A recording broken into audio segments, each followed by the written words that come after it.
Well, that was a series, but man, we have one more getting ready to come at you here as we get ready to round out the regular season here at the Blizzard Arena. I'm Achilles back on with Wolf to close out the day, with Guangzhou Charge going up against the Dallas Fuel. Fuel have already been eliminated from playoff contention, will not be making an appearance in the play-ins, but Guangzhou Charge, we talked about it a bit on the pre-show desk, looking like a dark horse, a team that might be able to make a run all the way through to that grand final. Certainly so. I mean, Guangzhou Charge have improved so much this season. You've got this team that has had some successes, right? In triple DPS, we saw the Widow, Pharah a little bit in stage 3 with their successes there. And then now in stage 4, when it's 2-2-2, Happy's Widow, one of the strongest in the league. You've got extremely flexible players here, especially Nero on the damage side. So you've got a wide range of composition you can run. You could bring Eileen in on Sombra or Doomfist. Look at the map differential by stage. It was only by the end of stage 3 with a 4-3 record that they broke over even, and now they're up to plus 11. A 3-0 or a 4-0 in this series would put them ahead of Philadelphia Fusion in terms of the standings for play-ins. The highest seed they can get is 9th, even if Atlanta bombs 0-8 in their next and final 2 series. So that's an extremely unlikely scenario either way. But the Guangzhou Charge here can get that 9th place spot with a great win here in this last series. Dallas still has one more after this. Will not be their final series. They got one at the Kit Kat rivalry weekend as well. Well, very expected for the Guangzhou Charge to be able to walk away with that victory. On the other side of the spectrum, it is the Fuel, the underdogs in this story, looking for the upset win to try. It's kind of hurt the Charge a little bit, knock them down the ranks, give them a tougher run through the plans. Let's go ahead and bring out the underdogs in this story. Ladies and gentlemen, please welcome the Dallas Fuel.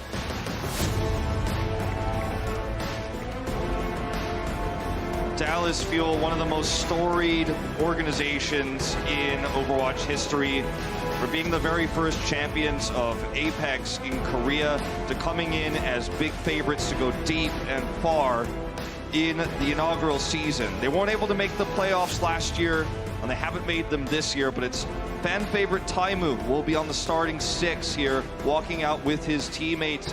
It's a new look for the Dallas Fuel, and Taimu, one of the old legends, one of the old envious players, has been in great form as of late. We'll see if he ends up getting subbed out after that first map, or if they play him for a longer period of time in this series. Now, see if he does get to stick through, or if they will be changing things up. Let's go ahead and bring out the Goliath in this story here. Now, please welcome the Guangzhou Charge.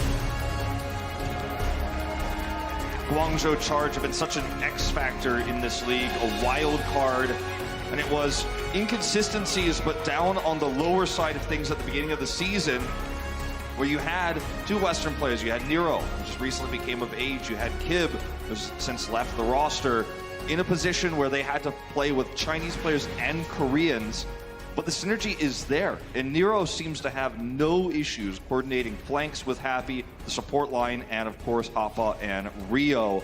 So this is a roster right now that looks scary, could be one of the big dark horses to take the whole tournament. I mean, when you look at teams that could upset Shock, right now, given how many teams Shock has hit and destroyed, you're feeling like Shock's got this grand finals locked up. We're a ways away from that, right? But that's the big prediction. I feel like a lot of people are starting to look at Charge as maybe this team plays just a little bit differently, plays a little bit oddly, has such a varied roster and so much flexibility that maybe this could be the team to have a run like Philadelphia Fusion did last year and make it to the grand finals. Well, they're going to be looking for it on the back of the performances here of Happy, alongside Nero, of course, but Happy, some of the strongest numbers that we have as far as Widowmakers in the league so far in stage 4, and kind of just throughout, even in 3-3 again. We would see him on Widowmaker quite a lot, especially when Busan was cropping up in the map pool. This guy has just been absolutely nutty when it comes down to getting those headshots through.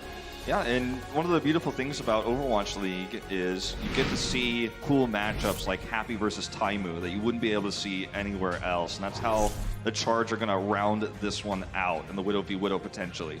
Well, we'll be starting things off on Ilios again as we take a look at the map set here, presented by Toyota as always.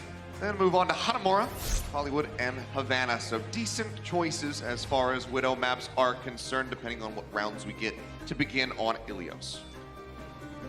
We saw on Ilios that match between the Fuel and London Spitfire, where Taimu came out. This was a few weeks ago now, but Taimu came out on the Widowmaker. It had been a while since we'd seen him, and he was able to help take the win on that map.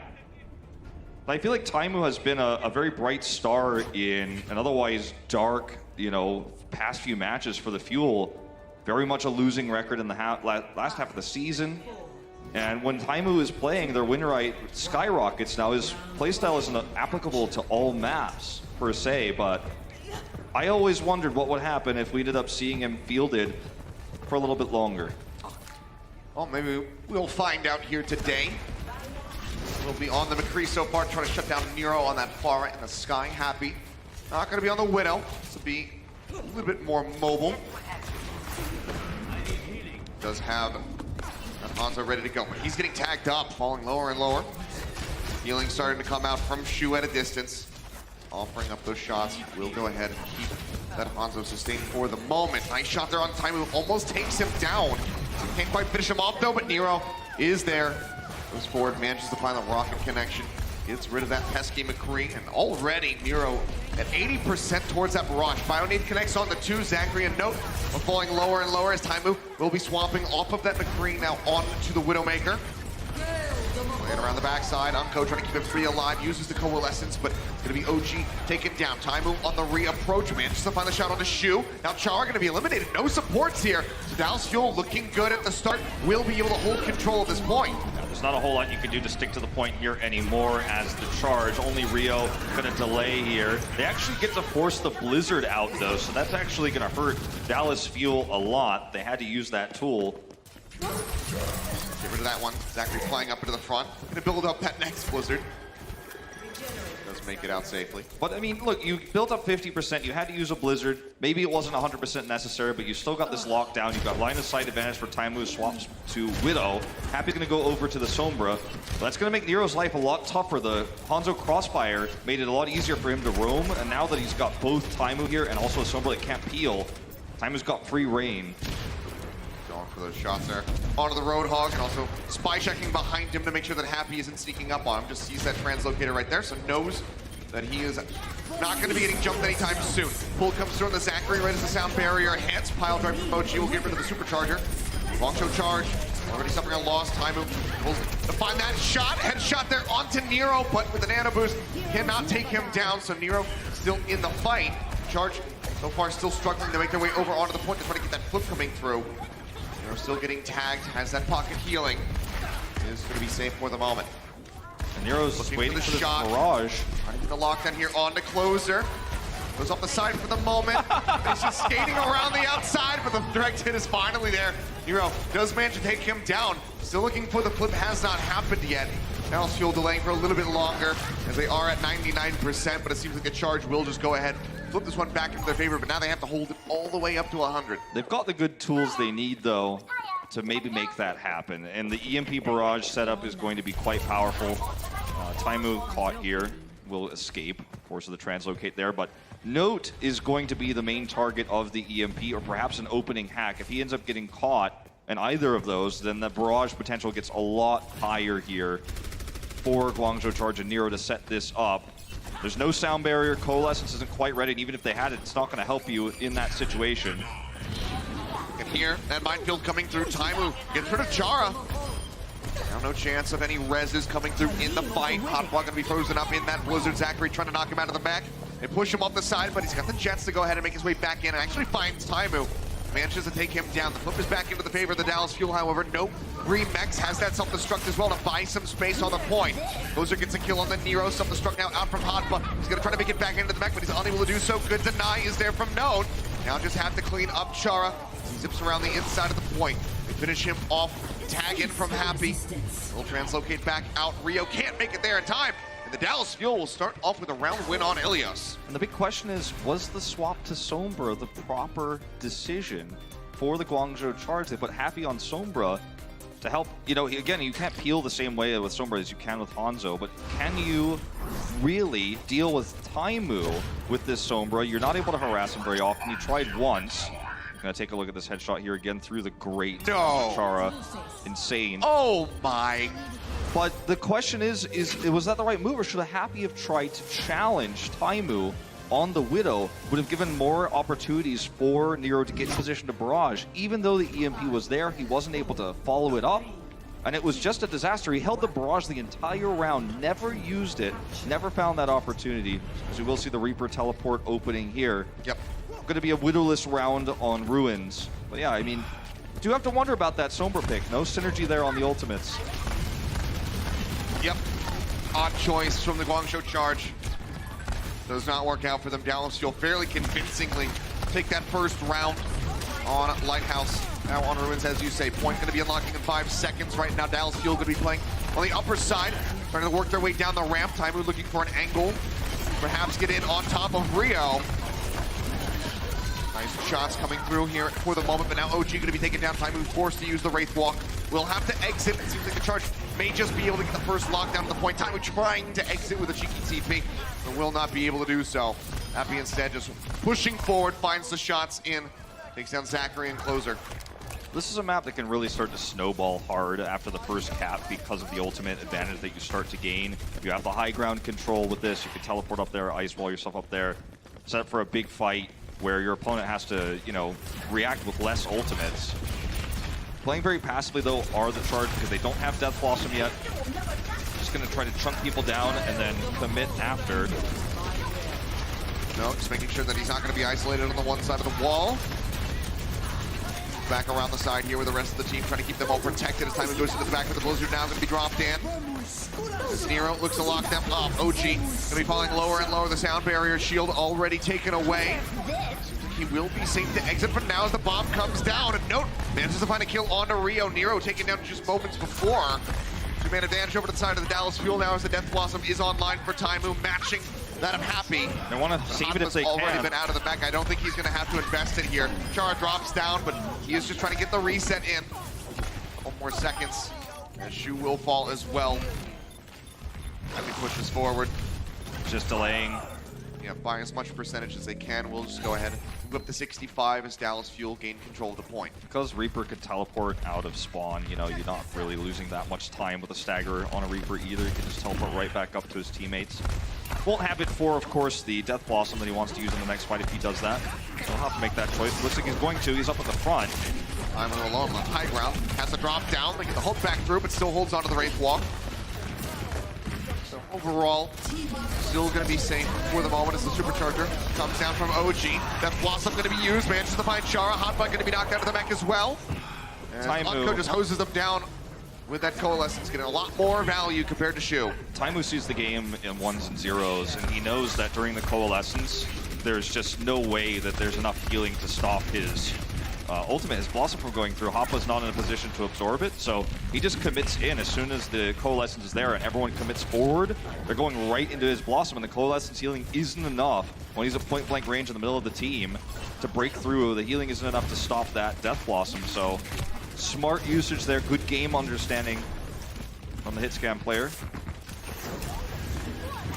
Blizzard self-destruct. Nearly a sound barrier here for the Dallas Fuel. Guangzhou charge.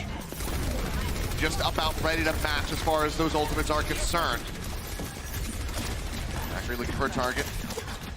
Getting a couple pot shots with the right clicks. To find a straight headshot, but so far is unable to do so. Wall comes up, zones the back as the bomb goes out from Note. Doesn't find a pick this time. Everybody from the Guangzhou charge able to pull away from that line of sight, keep themselves safe. All in, now Coalescence down. OG falling lower and lower. Unco trying to match. Beams crossing, OG staying alive. We enter above 90% for the Dallas Fuel, looking to close this out with a 2-0. Guangzhou charge desperately going to be trying to change this up. Bring us to a third and final round. Chara, he cannot be frozen. Yeah, he's got that sound barrier ready to go, but it's going to be Taimu taken down. He's at 84% for the Death Blossom, so will not have it here for the fight unless he can rejoin, unless Dallas Fuel can last long enough. Blizzard's going to be lobbed in, not eaten by Hot, but the sound barrier comes through from Chara in response. Nero? Blizzard now there from Nero, but he's going to be taken down. OG finds the kill, but Happy answers back in kind. As Note will also be knocked into the mech. Front line suffering heavily here for the side of the Dallas Fuel, but Zachary manages to find a kill onto Happy, who does not get to use that Death Blossom now. Guangzhou charge still gain control of the point. Zachary is trying to make his exit, but will get finished off. 72% now for the charge. Razor thin there. Incredible. I mean, Chara's patience. I mean, a loss for words are how patient he was. Nearly frozen several times, escaped, didn't sound barrier, didn't panic when Zachary was threatening him, waited until the exact right moment when the Blizzard came down to use it. We had so many other times where he might have panicked, used a lot of other Lucios was I gotta live through this fight. He waited. They have the Blossom now, they're gonna self-destruct to try to set it up. Self-destruct into the back, and oh man, Hotba comes up with 2 closer, and OG both gonna be taken down. The Death Blossom comes out from Taimu. He weakens the members of the Charge, but he cannot get the kills. And that is Guangzhou Charge tying us up here on Ilios. One final round of Well to see who can take the first map.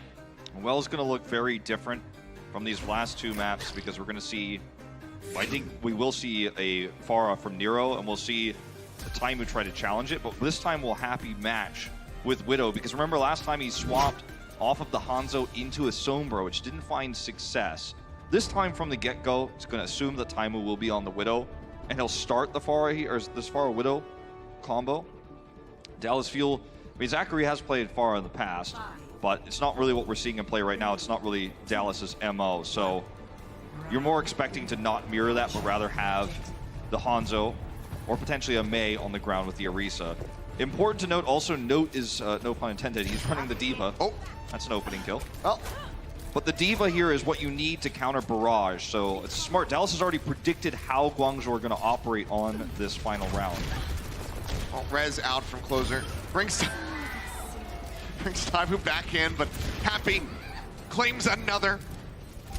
This time, Zachary falling.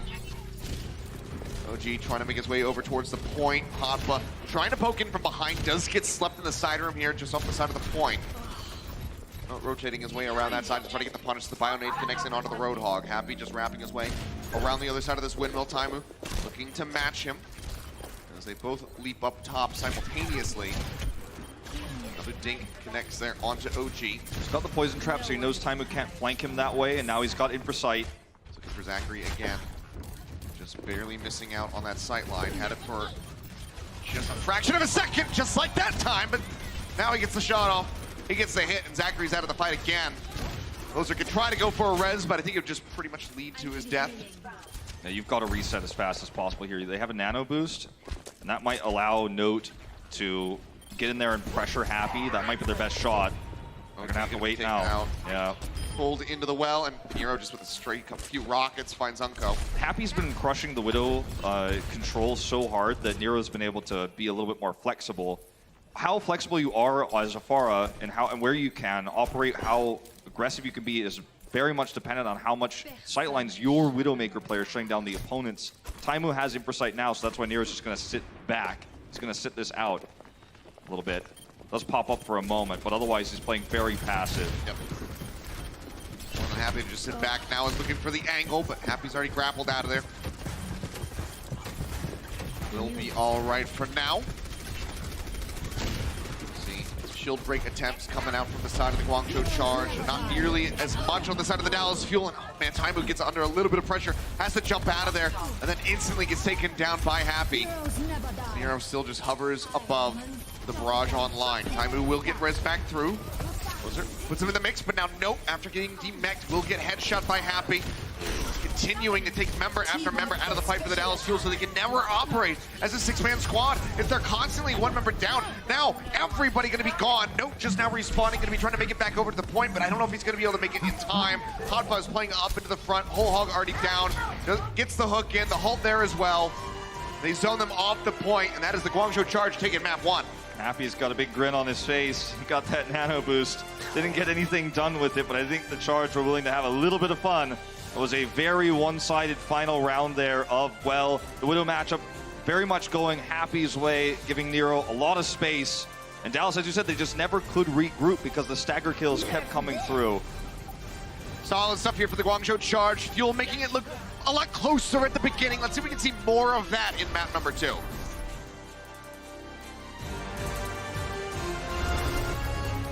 The Overwatch League is brought to you by T-Mobile, now connecting 99% of Overwatch League fans. Catch your league on America's network, T-Mobile.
resistance.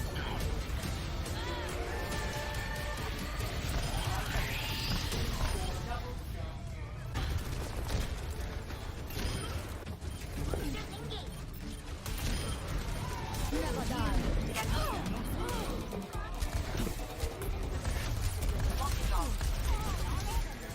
Heroes never die.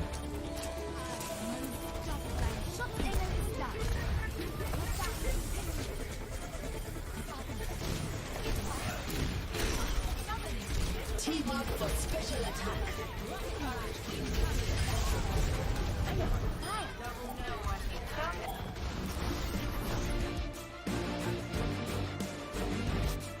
And welcome back. We're one map down here in our series. Dallas Fuel looked pretty good at the start of Ilios, but falling apart by that third and final round on well. Guangzhou Charge start the series off up 1-0.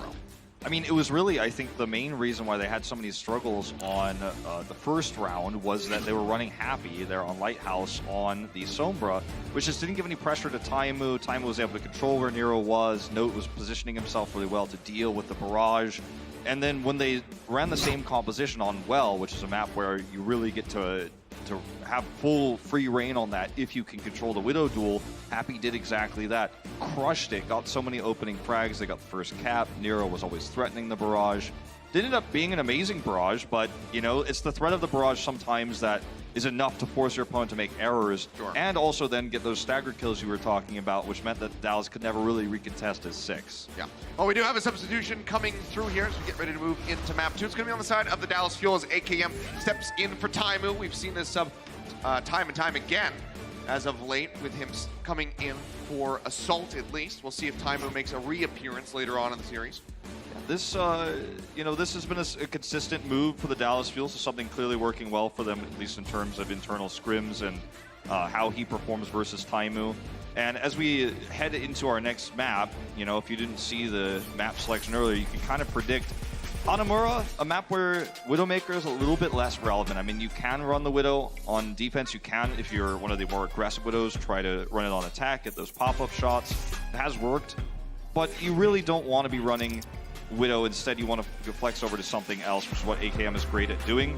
I think if we were on Volskaya, Taimu would probably stay in, and we would see him, you know, through Assault. But it's not the map we rolled here for this series, so it makes a lot of sense to see AKM coming in. Well, seems like Fuel's going to be going for a far up Mei setup on the defense. Charge still going to be toying around with a couple things, but don't be too shocked to see Nero use that Pharah again. This is not an extremely common combo, the Pharah Mei. You have ways to slow targets as they go through the choke. You have ways to prevent them from getting through with the wall, the barrier for Orisa, alt hooks. Then you have the, you know, rockets coming from Pharah that can kind of pair well with those slows. But if they do break through and get through that, you know, initial choke point, you're going to have a lot of trouble. And Happy's already swapping over to the proper counter here, the McCree. Yep. He's using that wrecking ball to scout out, it would seem. Happy already tags up AKM a bit. Can't finish him off, though. All right, the poke here is denied by really good positioning from the Fuel. But this is the problem, is if they're too far back, then Guangzhou will eventually just break through. Yep. And that's where they're slowly moving up towards. AKM does hit those choke shots. Yep. Nice hits coming in. AKM finds 2. Zachary gets a 3rd. As Happy will be eliminated. Barrage going to be online now for the Fuel. Pretty impressive to see AKM have such a good Pharah, given his history on hit scan overall. You know, everyone remembers, you know, when he tried to play Genji last year and the issues that occurred when he was on non-hit scan. But to come and have this you know, practiced of a Pharah does show a lot of dedication. Happy there trying to poke out through the window. Is unable to do so, but AKM going to be taken down. Can they get the res is going to be the question. Who do you want to choose? OG also gone. Will be AKM brought back into the fight by Closer. Happy going to be pushed back to the moment as the bio nade does connect, dissuading him from moving further forward. They have to Blizzard here. He uses the Blizzard, but there's nobody there. Everybody else has already shifted away. Totally over onto whips the it. point. Guangzhou charge. They're just capping. Helden sterben nicht. An absolute waste there. Barrage still comes in. AKM manages to find one on a Rio as Happy gets taken down as well. So potential to turn things around. Rez comes in from Chara, but he pays for that one with his life. Walled off now. Nero just trying to break through, trying to get the freeze. See, barrier thrown down by OG, trying to get the rest of the team safe. 2 ticks snatched up. Sleep coming in as they pull Note deep into the side of the Guangzhou charge, but Nero's gonna get hooked through, eliminated by OG in transit. Note now with a nano boost trying to take down a Rio. They have the whole hog, they have the heal deny. The Dallas Fuel seems like they will be able to hold out hope here. I mean, that was control at this point. That was the ultimate team effort. You can't give credit to one single person on the squad. Unko got snipe kill onto Chara, okay, at the same time as AKM is barraging to buy time as Zachary gets a kill after wasting his Blizzard. Then Note and OG come in, barely make it back in time, and they're making halt hooks happen left and right. They basically did this with only AKM's ultimate, and everything else just raw mechanical skill. Incredible plays from Dallas to save what was almost surely a lost A, and now there is full hold potential here. Nero has Blizzard, but the attacking Mei will always have more difficulty using it. Mei wall there, stopping that hook from coming through. Zachary, his own Blizzard coming up. Oh, the bio! Bio into the back. Unko setting up the plays. KM finds the first kill as Hotba does get taken down. Blizzard's going to be used by Nero. Again, right here at the entryway. In the corner is OG, will get taken out by that Dragon Strike. In the end, Staffy built that one up pretty quickly, but the Mei wall is there. They push forward, they get the res. OG's back into the fight. Before that, KM taken down. They have nano boost, so there is a way if they really want to fight this to push the issue with OG. It's very risky though. Happy here though, on this high ground, manages to find a snipes. Zachary gets taken out. Pushing forward. That Sleep now, the pull in onto OG. Bionade from Shu, shutting down that healing. They will just go ahead and finish off Note. So no full hold, but taking it very close here. Down to the wire for the Guangzhou charge as the cap comes in. Now look at the ultimates, nearly 5 online. Nero halfway to the Blizzard. Char nearly with the Valkyrie, everybody else. Yeah, this is a big set to problem. go. And Unko used the nano, hoping that maybe they have another miracle delay with OG, but he's immediately bioed and pulled in. Closer swaps over to the Batiste. Fully anticipating this Dragon Strike. Exactly, it's a great Dragon Strike deterrent, the immortality field. Happy flanking, meanwhile, wants to set up this Dragon Strike from an unexpected angle. He's revealed himself now, though. Zachary knows he's here. The stairwell is a death trap for this, though. Dragon Strike going to be tossed out. Zachary now stuck in the corner. They push forward. Happy. He's got the shot. Zachary was just too dangerous. He wouldn't have made it over to the immortality field. He pulled out of there. He would have been taken out anyway. OG going to be pulled over to the side. Rio finds the killing blow. 2 members still going to be antied on the side of the Dallas Fuels. They wait to try to recontest here on the point.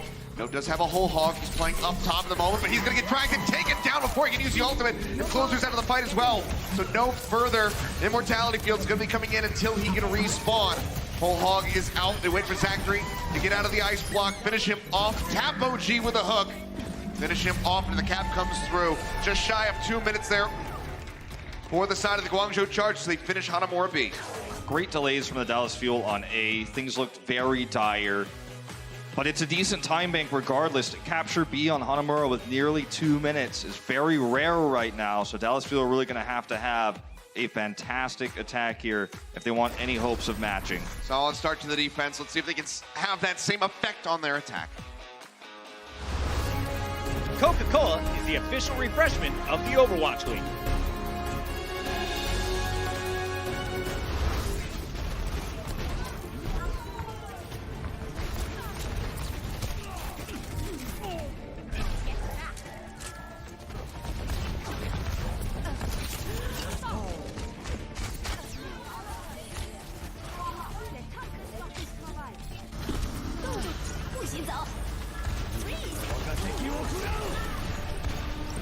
Helden sterben nicht.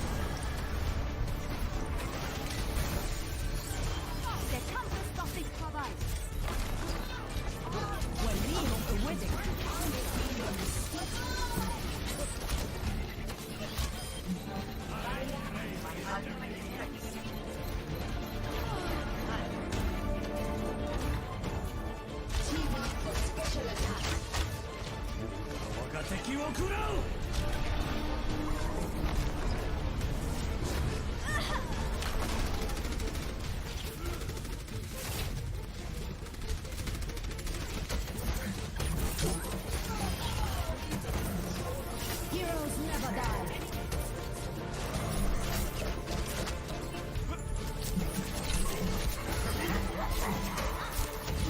You're powered up. Get in there.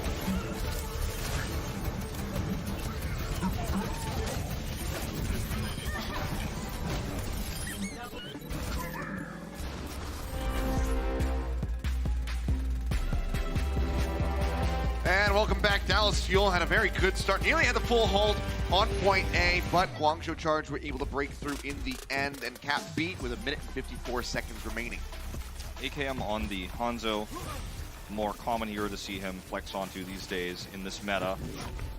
Not a hero that Taimu cannot play, but one that we see AKM favored to play in all of Dallas's recent matches, so that explains the substitution, at least for Hanamura. And Guangzhou will match this, minus the supports. Obviously, they will have Shu start on this Ana. Really likes to try to set up these big nades. We saw the defensive one hidden just previously from Unko. And now Shu has the same opportunity. Yeah, trying to get the shots, but Happy able to dodge around those. Push back here into the front. Main wall comes up. Zachary ensuring that no one gets hooked through. Unko's going to be taking a nap. Will get woken back up there. Still going to be all right, but AKM might not be able to say the same for him. Oh, almost made it to the other side of the wall, but will get taken down. And that is going to be a slow up here for the Dallas Fuel on the attack. Can't really fault Zachary for that one. That was a really high halt, so we're just going to pretty much get caught no matter what. There's another pull. I guess he could have waited, but...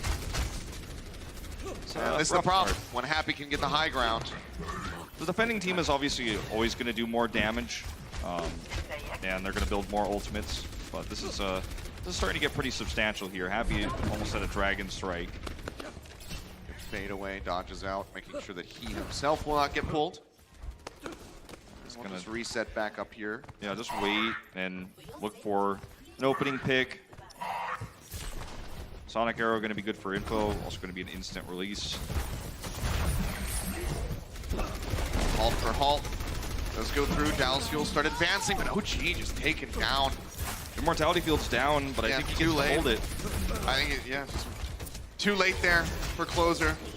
Yeah, I mean, wasn't anticipating that much damage to come through. The thing is, if he uses it there, you know, if he uses it early, then he saves his team, but then they all die to Dragon Strike because he doesn't have it. So it's kind of a catch-22 problem. I think that's why he was waiting so long. And Happy's just sitting there going, oh, Immortality Field's down, so I'm waiting. And still going to be on cooldown for a few more seconds here, actually. But I don't think Happy will be able to close that window because Dallas are not going to attack without it, because they know the Dragon Strike is the big threat. Look at this. OG is taking another nap. Yep. Shu has just been getting these sleep darts in, and every single time he lands it, it's just time bought. 8 core charge on this defense. Yeah, 8 in total this map. Fantastic. Now a Bionade goes through, hits 3. Immortality Field used, as is the Amp Matrix. Try to get that pull through.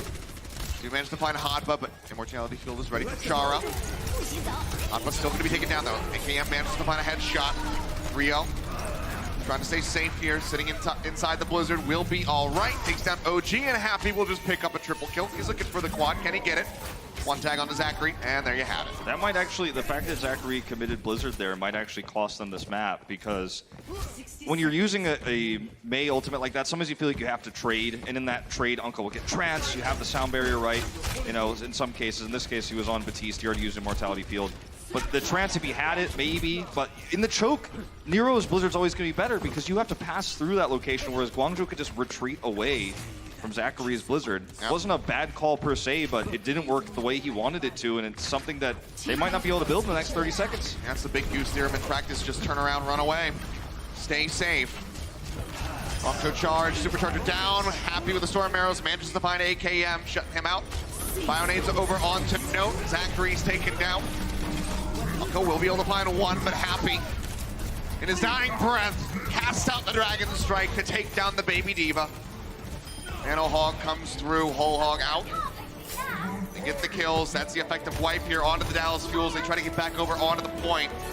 Already AKM down to about half HP. They try to roll in, but another sleep dart greets OG as he reaches the gate, and the Guangzhou charge will move up 2-0 here in the first half. Not a big shocker to see Guangzhou looking so dominant in this series. But with how Hanamura looked there, you know, you're a little bit disappointed if you're a Dallas fan. We'll see if we do see Taimu subbed back in, or if it's going to be AKM for the remainder of the series. Makes sense for the Hanamura map, but don't know about the rest of this pool. Well, looks like we got a hint. Yeah, take a look there. Couple spoilers for you guys. We'll see you back on the other side of halftime. The Overwatch League is powered by Intel. Game, record, stream without compromise on Intel Core i7. And by Omen by HP, the official PC and display of the Overwatch League.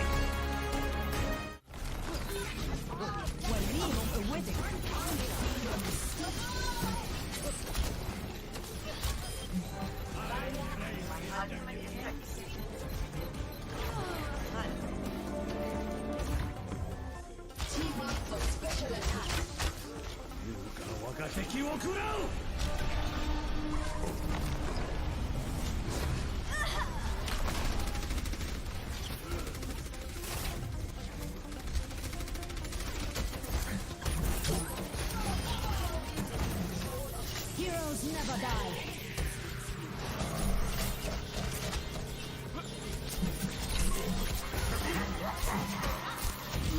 You're powered up. Get in there.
Last night, Joshua told us all he thinks the Charge could be a team primed to go all the way to the 2019 Grand Finals. First, they got to make their way through the play-in and through Dallas tonight. So far, pretty good game for the Charge. They're very much in charge with a 2-0 lead and happy, just like we called it on the pre-show, doing work today. Yeah, absolutely. I think their whole team is looking as cohesive as ever. However, I do want to say that Dallas Fuel did show us a lot of signs of life in that first map. Not the last round of it, but I do think the first two, you know, they did show us true potential. And they did in the past play good teams to all the way to map number 4 and 5. So, yeah, they're not just rolling over, which is great. Yeah, absolutely. I mean, Closer nearly got away from Nero there. So sneaky. He really was. And the Dallas Fuel were in control at this point for a long time once we got to Lighthouse. But unfortunately, they kind of fell over there. Look at this shot, though. This shot. Shot of the year? I don't know about that, Puckett, but it's an incredible shot. Maybe. It would certainly be up there if you're running a top 10 Widows. Taimu, crack shot for sure right there. Incredible performance. But the Guangzhou Charge have just looked so clean for so long. It's them and it's the Atlanta Reign for me. Both of those teams are looking so good. Both potentially in our play-in tournament. The Reign battered London earlier today. True. Now we're looking to see if the Charge can do the same to the Dallas Fuel. Let's talk a little bit about that second map, though, Zoe, because you heard Wolf saying it. Dallas at times was winning fights purely on mechanical skill alone because they were screwing up some ults. Yeah, no, they really were. And I think he also mentioned that it made sense to bring AKM in specifically for this point. However, other than that, I don't actually think that they look very...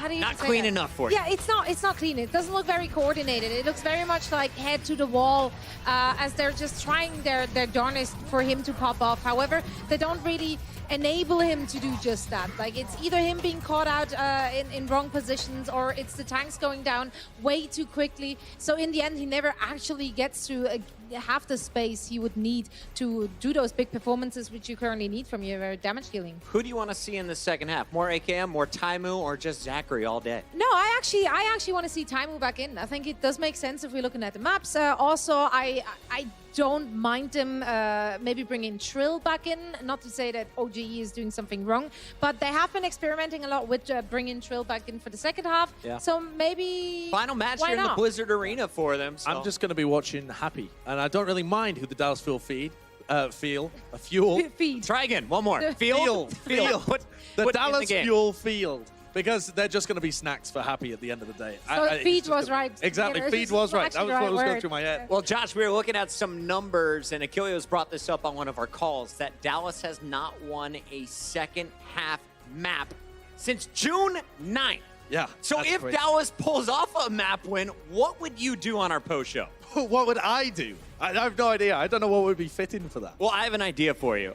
We've mocked it up back here, what it could possibly look like. Maybe Oh no. carve in a Dallas Fuel logo to your belly hair? I don't have Oh. enough belly hair to be able to make that work, I think. Gillette, I'd we're have to looking go for a something league-wide else. sponsor. I'm just saying. I got your guy right here. I'll That's happily, I'll buy whatever Dallas Fuel jersey the people behind the scenes with Dallas want me to buy, though, if they're able to pick up a single hybrid or escort map in the second half. They haven't done it for 2 months. It's been rough. It's Yeah. been rough. I'm still cheering for Dallas. It's their last night here in the Blizzard Arena. Make some noise, guys, because we got 2 more games at least on the other side of this break. That's gross. 大家好，我是杭州 Spark 主坦郭雪，来自四川。那时候我舅舅会有一次带我去网吧玩，然后让我看他玩游戏，然后也教我玩。当时他玩的是 CS， 然后后面就有点喜欢上这种东西了嘛。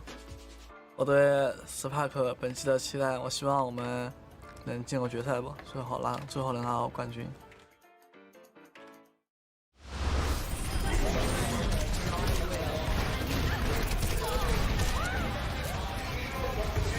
Heroes never die.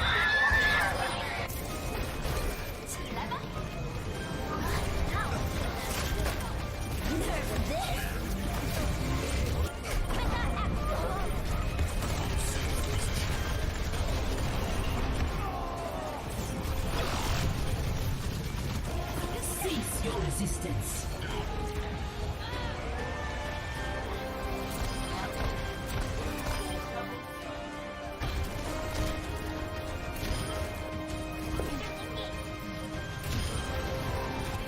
Team up for special attack.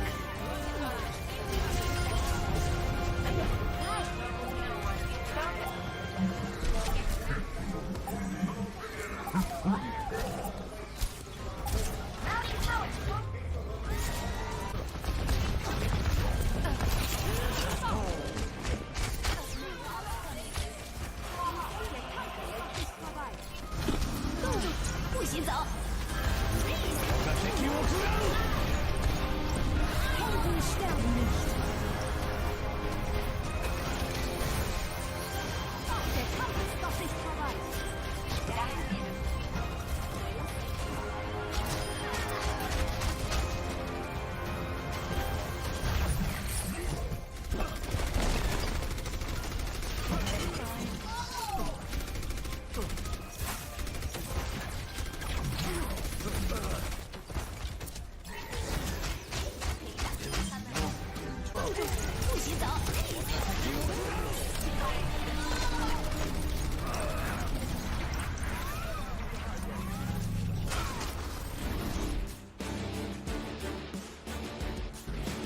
And welcome back to halftime.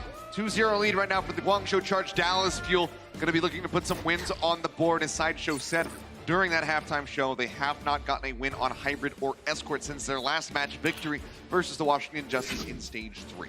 Yeah, it's been a long time, and you know, they're looking to turn it around right now, but it's a tough opponent in the Guangzhou Charge. You might have looked at this matchup as a more winnable one for the Dallas Fuel. If you're looking at the Dallas, or rather the Guangzhou Charge of stage 1, maybe stage 2. But this is a very tense, situation for Dallas. I mean, 2 matches left of the season. They're already out of playoffs, and you really want to see them step up, but they're getting a little bit crushed. We do see Taimu return. Yep, we'll be subbing in for AKM. So back in, kind of had that tease just before we cut over to the halftime break. So we'll be rejoining on stage. Fuel changing it up a bit. Yeah, Taimu has been, I think, the real strong rock that this team has needed so much in stage 4. And, so far it looks like he's starting off on the Hanzo here, so kind of taking that overlap role with AKM. I mentioned earlier, hero Taimu does play, but hasn't been playing very much comparatively. Looks like Nero wants to run the attack Farah once again. No surprises there. I'm playing around with it. Let's see if they want to stick through. Yeah, it's very difficult to run on attack on Hollywood because you have to go through that archway, and there's a basically a no-fly space. It's kind of like attack Farah on Hanamura, but yeah, as you say, just teasing.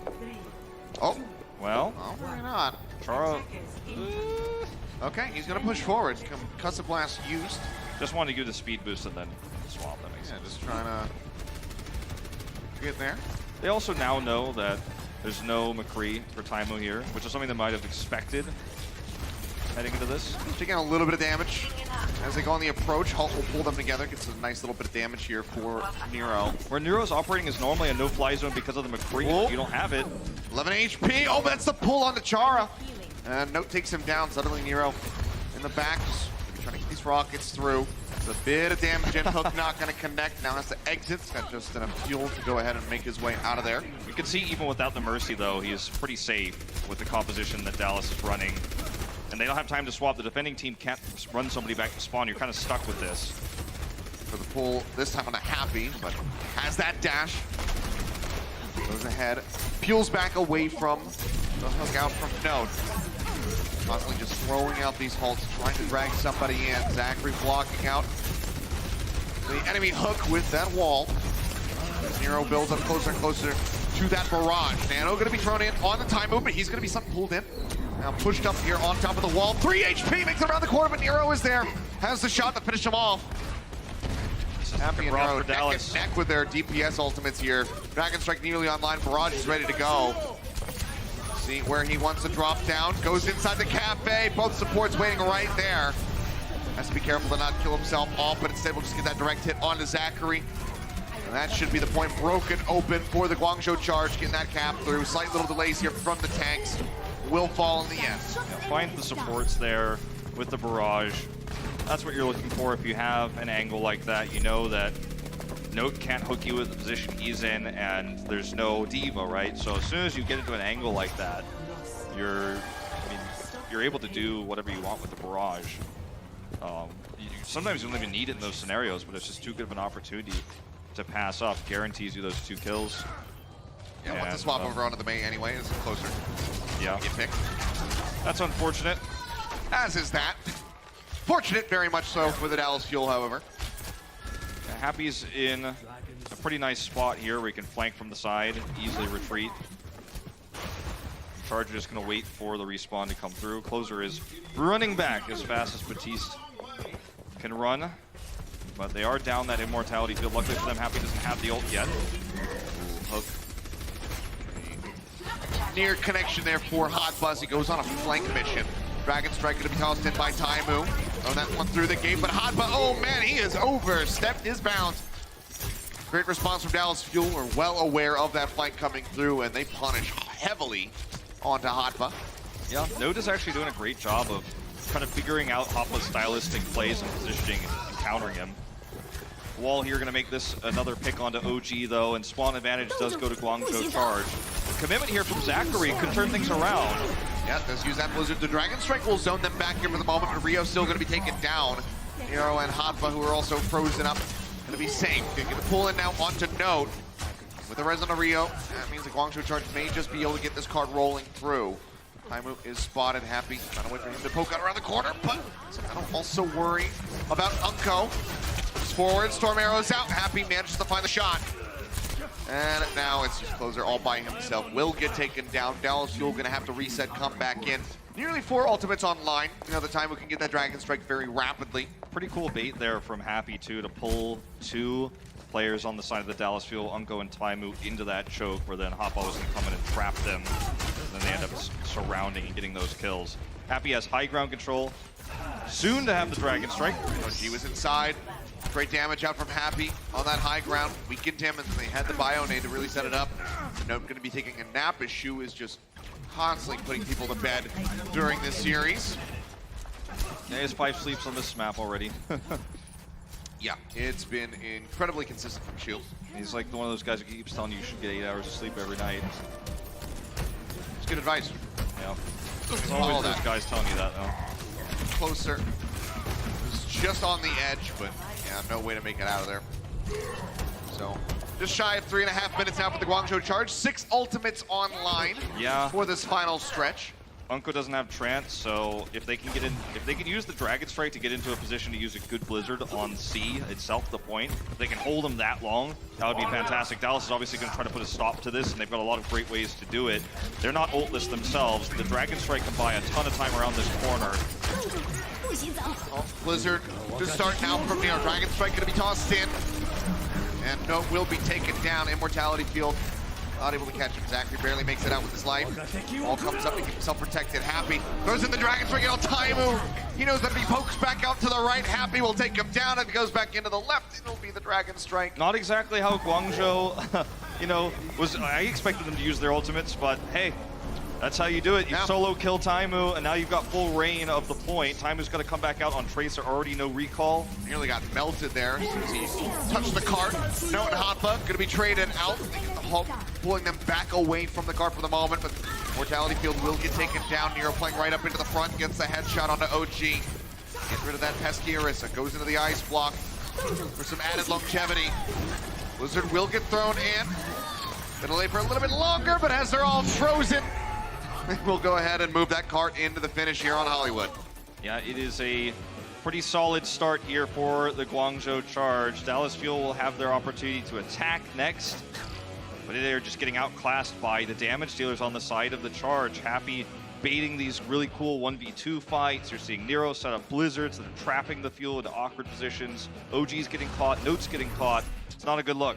That it is not. 2:04, the time to beat for the Dallas Fuel. Let's see what they can do on their attack. Coca-Cola is the official refreshment of the Overwatch League.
And welcome back. It's time to get set for the Guangzhou Charge on the defense. 2 minutes and 4 seconds, their finishing time here on Hollywood.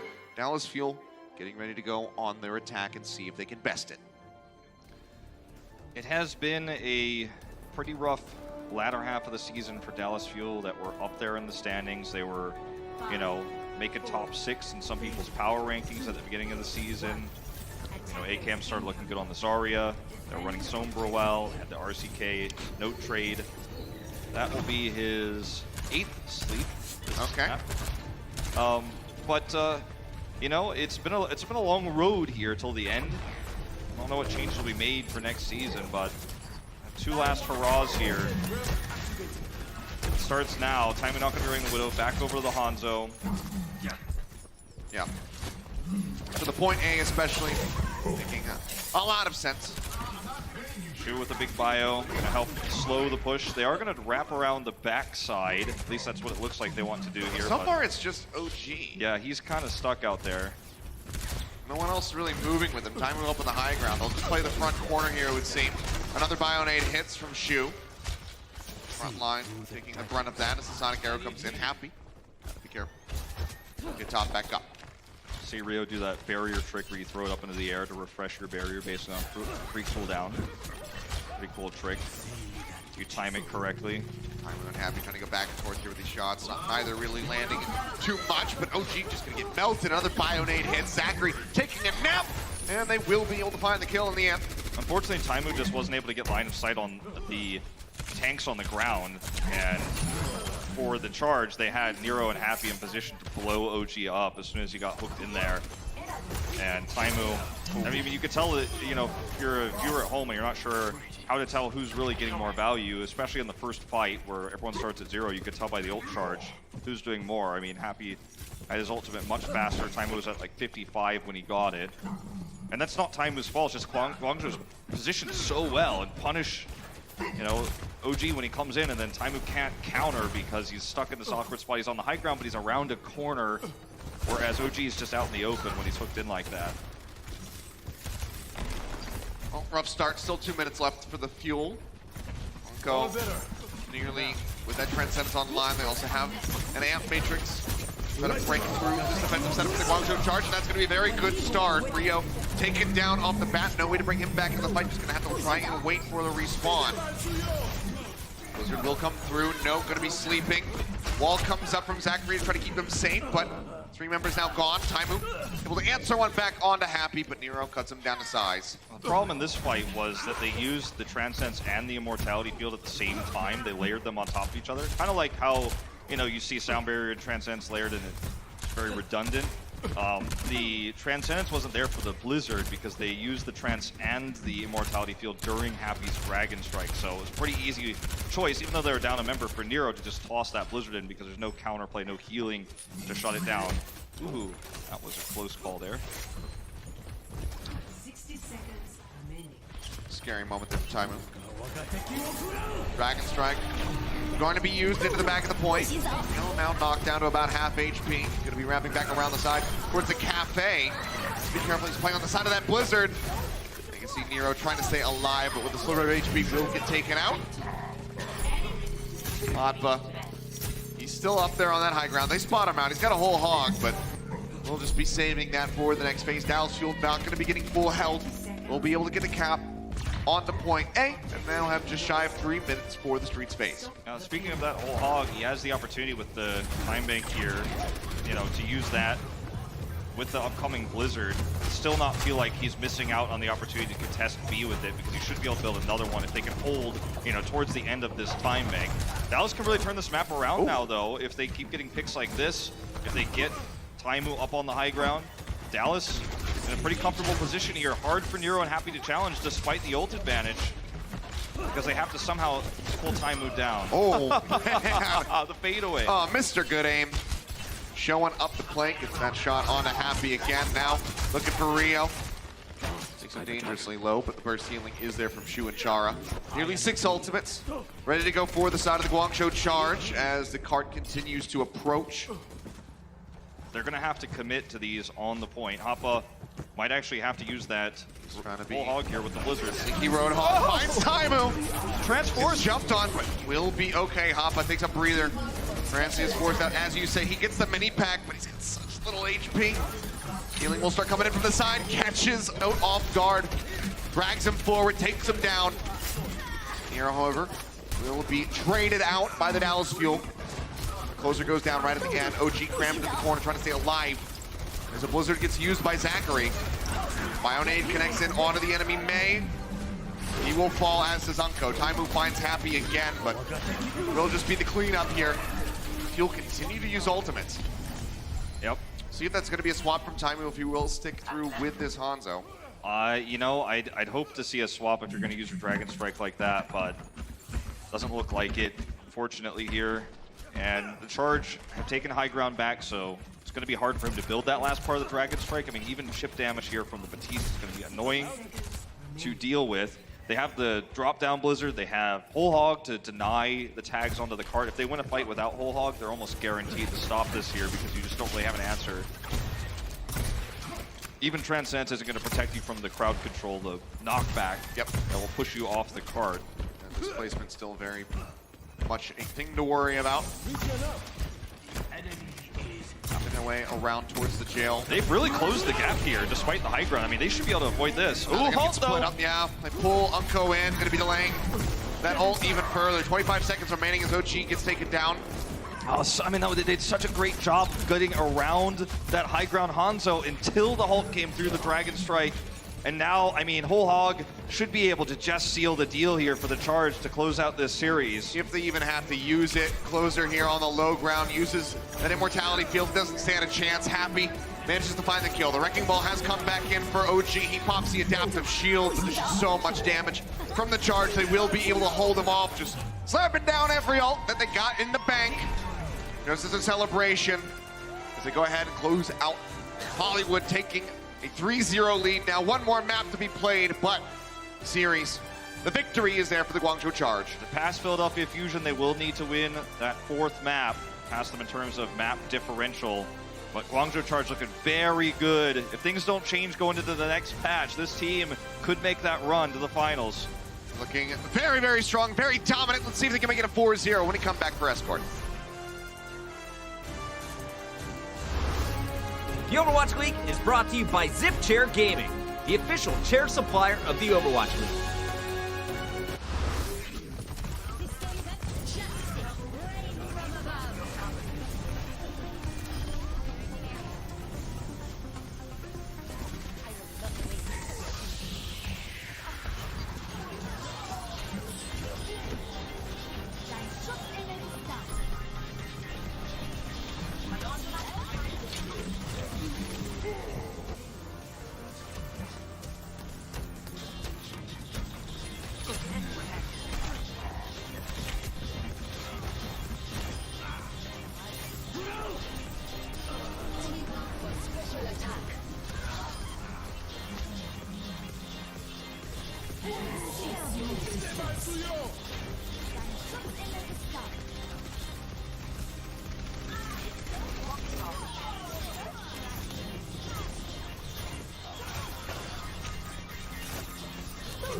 Coca-Cola is the official refreshment of the Overwatch League. And welcome back. Guangzhou Charge able to take the series here, 3-0. One more map to be played, of course, as usual. But looking very, very strong ahead of the play-in tournament right now are the Guangzhou Charge. Looking to move up above Philly Fusion as well for the victory here. 3-0. 1 more map to be played, of course, as usual. But looking very, very strong ahead of the play-in tournament right now are the Guangzhou Charge. Looking to move up above Philly Fusion as well. 1 looking very solid. I mean, every team's kind of got to be shaking in their boots at this point, thinking about having to face off against these guys. Yeah, I mean, I know I sound like a conspiracy theorist when I say this, but when I think about all the teams that could make the run, I feel like this is the one that might surprise people. They're the ones that are playing the meta, but they're playing it in their own way. Speaking of surprising people, we do have a substitution for the Dallas Fuel, and it's Mickey! Taken to the stage, gonna be subbing in for Note. Man, it's been quite some time. There is just, I mean, this is the only exact correct move that Dallas can make as an organization. You're out of playoff contention. You've lost the series. You're down 0-3.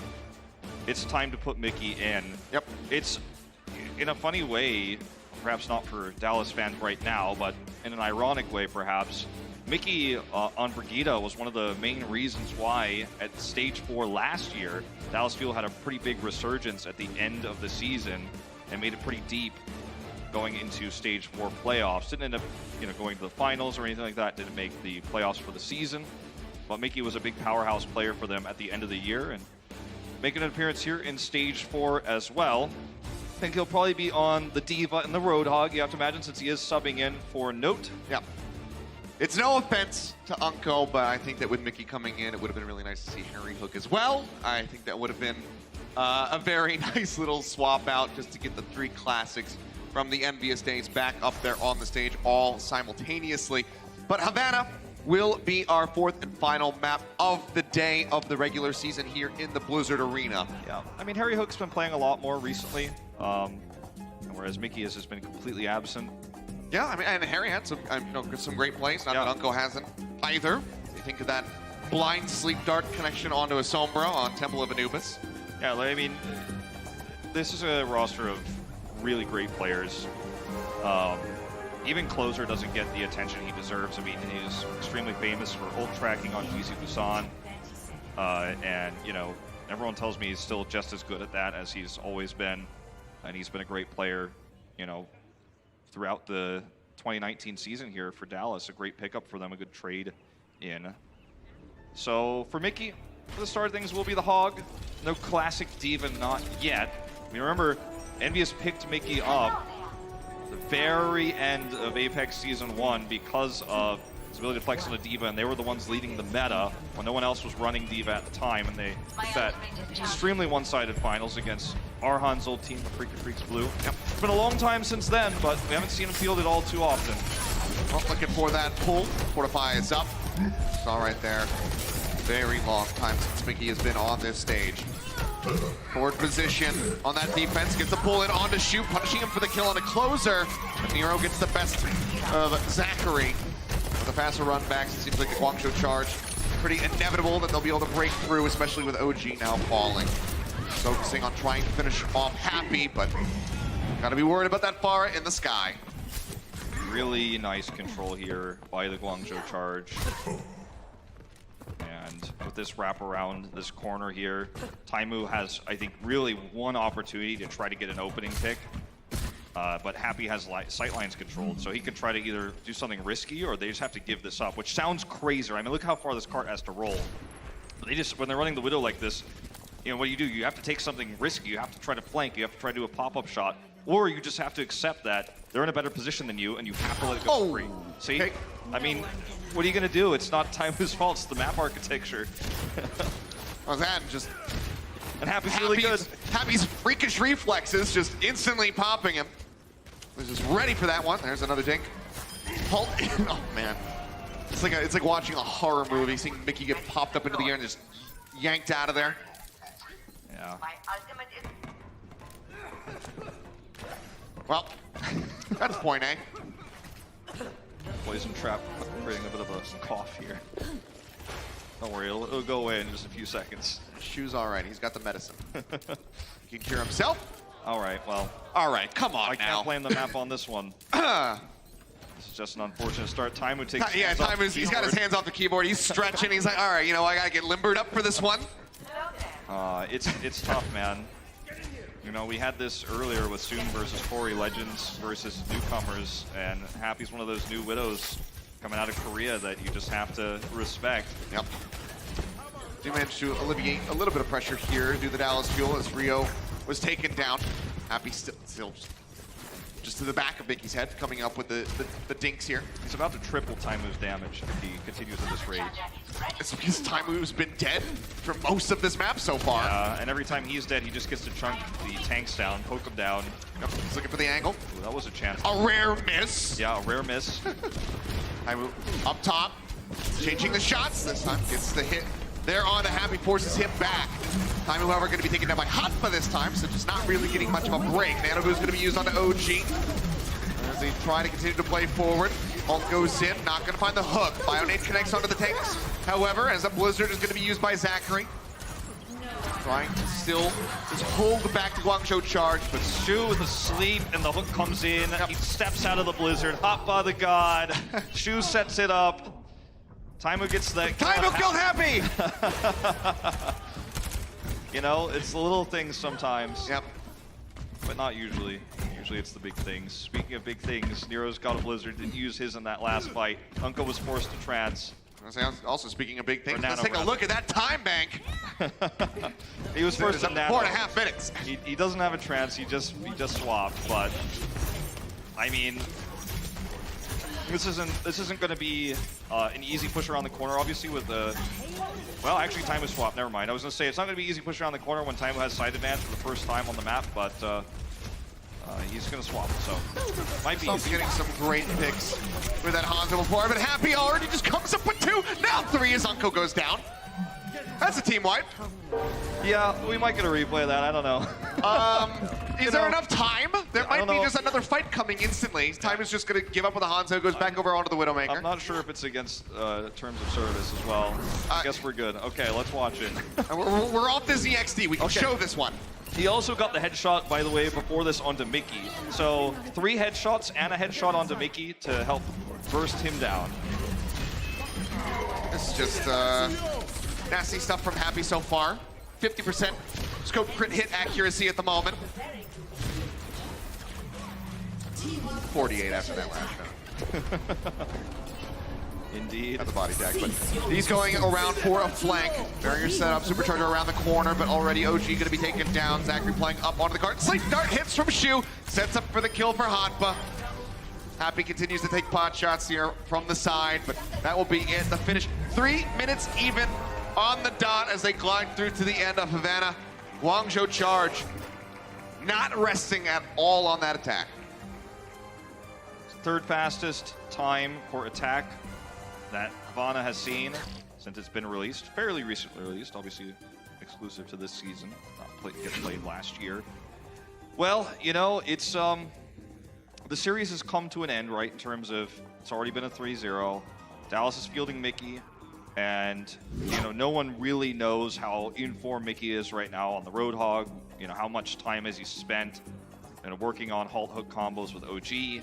He's been kind of riding the bench season long all year. He doesn't look like a bad Roadhog by any means. Like, he's not a standout failure here as this, you know, kind of, I think, substitution for the fans is the best way to put it here. Comes through, but I mean, Happy is he's grinning. You know, he's living up to his name. He's had such a great dominant series against a storied Widowmaker player in Taimu. But you know, if you look on the other side of things, you know, as I'm just looking at the player cams, I mean, there's smiles on the side of the fuel. Everyone's having fun. When your season is over, you know, you have to just keep your mentality up. This is not their last series. They will have one more at the Kit Kat rivalry weekend, and then that's going to be it for 2019. You got a long break, you know, probably some roster changes, some restructuring potentially. Thank you, Nero. Yeah, that's what Nero's telling Dallas Fuel right now. I'm sure he was hoping that one got caught, and you know, we got it. Not a good observing team again. Going for the pop-up, but didn't have too much vision there. Sees that Happy is over on that right side flank. Got a couple shots through so far. Nothing too meaningful yet. Pull in, Zachary taken down, answering pull there onto Rio. He'll be finished off. Yep. Good stuff from Mickey. No reses, obviously, in these compositions, so it's actually going to be a pretty nice grab. Yep. Happy's going to have to back off. They're going to have to play around this choke. Because it's only the one pick, and they're not actually going to commit to this fight, they will get another contest opportunity, one that Dallas did not have, if you'll remember when they were running the Widow there, and Happy had full line of sight controls. This is not the case because Happy survives, and they can kind of control this corner. Iris Crew playing up top, I believe. On the right side, going to be looking for a shot.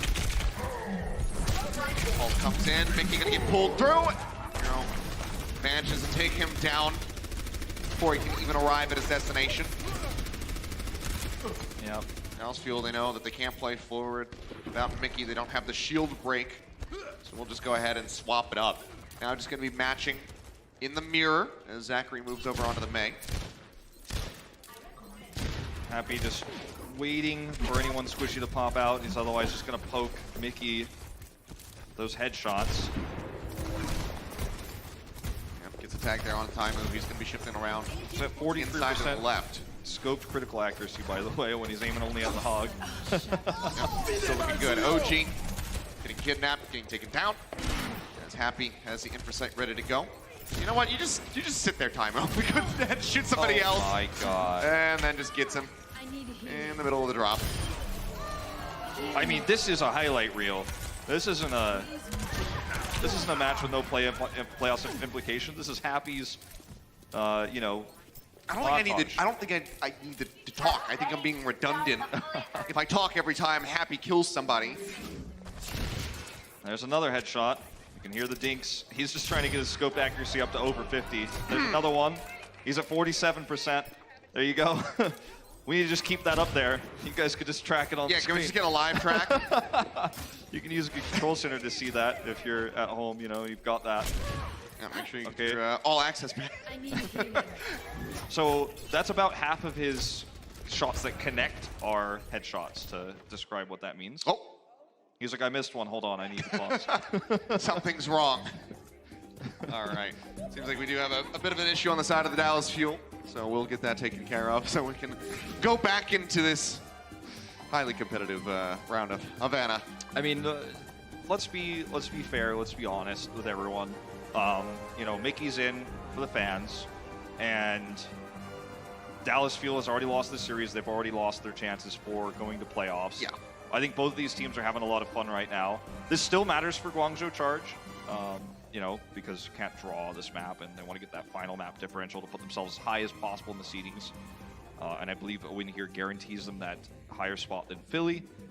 But, I mean, you know, unfortunately, Dallas Fuel aren't able to get that the gumption to push around this corner. I mean, and it's just it's a shooting gallery, so it's a tough time if you're a Fuel fan. If you're a Happy fan, you're just watching the numbers go up. Yeah.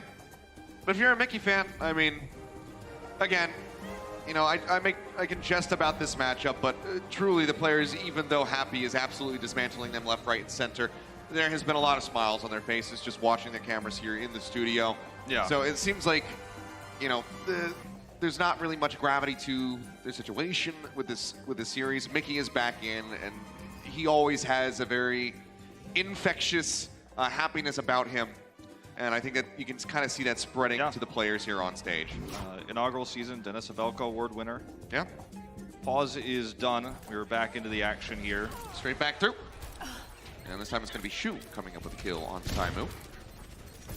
All right, well, Fuel, they're going to have to wait for that respawn. They've only got 60 seconds, and it's another one. Just keeping it at 47. The guy's a madman. Oh, okay. Never not. You know, in terms of the ups and downs of the old Envious roster, they're, you know, first champions of Apex, and then having some struggles through Season 2, Season 3, actually having a great performance. A lot of frustration from the Envious players back then. I remember Taimu extremely frustrated after the third, fourth place match, and they were so close to making it to that finals. But you know, I think that a lot has changed for this roster, and they're able to have fun, and they're able to laugh at their mistakes, and they're able to go into a match like this that doesn't have any implications for them in terms of playoffs. Obviously, there's your pride on the line. There's, you know, if you pop off here, it might affect your contract for 2020. But otherwise, you know, even though there's a pause here, like Unko looks pretty happy. I mean, he looks fine. Like he's not like mega stressed out. I think he's mostly just stressed out about his mouse. But guys, let's go ahead. We have a listen in from when Mickey first joined the stage with his teammates. This is the thing. We already lost. Okay. Mickey. My God, it's Mickey. All right. Mickey's ready. Mickey's ready. Let's go. We already lost. Let's go. We already lost the series. We already lost Overwatch League. We're not gonna get in. It doesn't matter. It doesn't matter at all. What I want you guys to do is we're gonna on them. We're gonna outplay them. We're gonna make them look like an idiot. I know what you're trying to do. And we have to win. So we have 100% win. So we have to do it. Like I said, the infectious happiness there. Mickey, always a positive force. That's what everyone wants to see, you know. That is, you know, one of the most positive forces Overwatch will ever see. Absolutely. I don't know if anyone will ever match him. I mean, you know, Corey and Stratus trying as best as they can. But guys, we're still working out the kinks there on the stage with Unko's mouse. So we're going to go to a quick break. We'll see you in just a bit.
That's right, you hear those noises, we're right back in the game. We got 48 seconds left on the clock, and it's another pause coming through, so never mind. I'm gonna turn around and get ready to get back on camera. You and I have had, you know, our share of Overwatch pauses throughout the last few years, but Yeah, we've had a lot of pauses in much more critical matches than this one, so. that's very true. Unko just having continued mouse issues, it would seem. I know what everyone's thinking. Okay, well, the match doesn't matter, but if you're Unko, you want to play the last 60 seconds potentially, or they can make a comeback here. They can bring us to an overtime rounds, but Unko's got to play the last part of this match to its full potential, man. He doesn't make sure his mouse is working. Of course, we're going to pause for this, and yes, we are going to wait until he has his gear working perfectly. So, Yep. That's how professional games are played, even if they don't have playoff implications. You play it with all 12 players having the ability to play Overwatch to their settings. I would recommend that he should not eat that hand warmer. That is toxic. Yeah, ref saying, hey, don't do that. Keep it in your hands, not in your mouth. Not a great idea. Just figuring out what to do here to get everything taken care of, so we can jump back in and finish these exhilarating 45 seconds that are remaining in the time bank. I think Happy's headshot rate was still below 50. He was getting close. If he gets over 50, it's going to be pretty insane. Yeah. So it looks like, you know, things are getting sorted out. Unko's got the headset back on. That's always a good sign. The headset's back on. Mickey's getting them all jived up, ready to come back in and make the comeback of a lifetime. for this push on Havana. So should it be ready to dive back into the action here momentarily? You can see the charge guys just hanging out, waiting patiently. We're sub 60 seconds left on this defense if they're going to get the full hold. And so for the Fuel, they just need to reset and go for basically one more push. I mean, because they keep getting picked by Happy, it could be multiple more because it's only one hero that's getting reset. Usually it's either the Batiste or the Widow is falling often, trying to challenge Happy, and he's just not having it. Yeah, guy is just playing like a man possessed at the moment. But still just waiting for that pause to be removed so we can get back in here. Yeah, and wrap things up.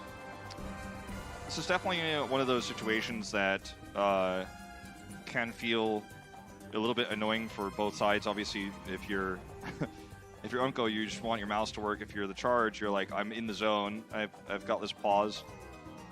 And everyone's in good spirits on the side of the Fuel, and that's the thing that really strikes me. Is, I mean, everyone was having a decent time in the first 3 maps, but as soon as Mickey showed up, man, it's like everyone is not smiling but grinning. Yeah. That's just the power of this one individual, man. Yeah. Even through heartbreaking loss, this guy ever the positive force. It's certainly true. Uncle raised in his hand and sets off again. So still just trying to work through everything here. All right, well, for those of you who might have missed it earlier on the Watch Point pre-show, we're just going to go ahead and throw over to a feature with Danny Lim and all of our stage finalists. 데니야. 네 삼촌. 아 걱정 마요. 지금 걔도 잘 보고 있고 우리 원리도 지금 기분 좋고. 그지? 내가 없는 동안 파티 열지 마. 에? 노 파티? 와이 노 파티. 그지 원리. 와이 노 파티. 우리 집에 찌질한 애들 데려오지 말고. 아. 위너들은 된다.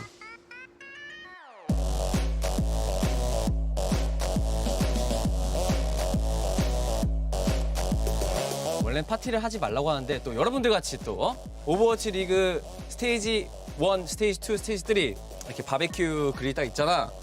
그래서 내가 만들어야 돼. 근데 솔직히 말해서 내가 이런 걸 한 번도 해본 적이 없어. 해본 적 있지 너? 네. 슬라임이 또 그릴 마스터래.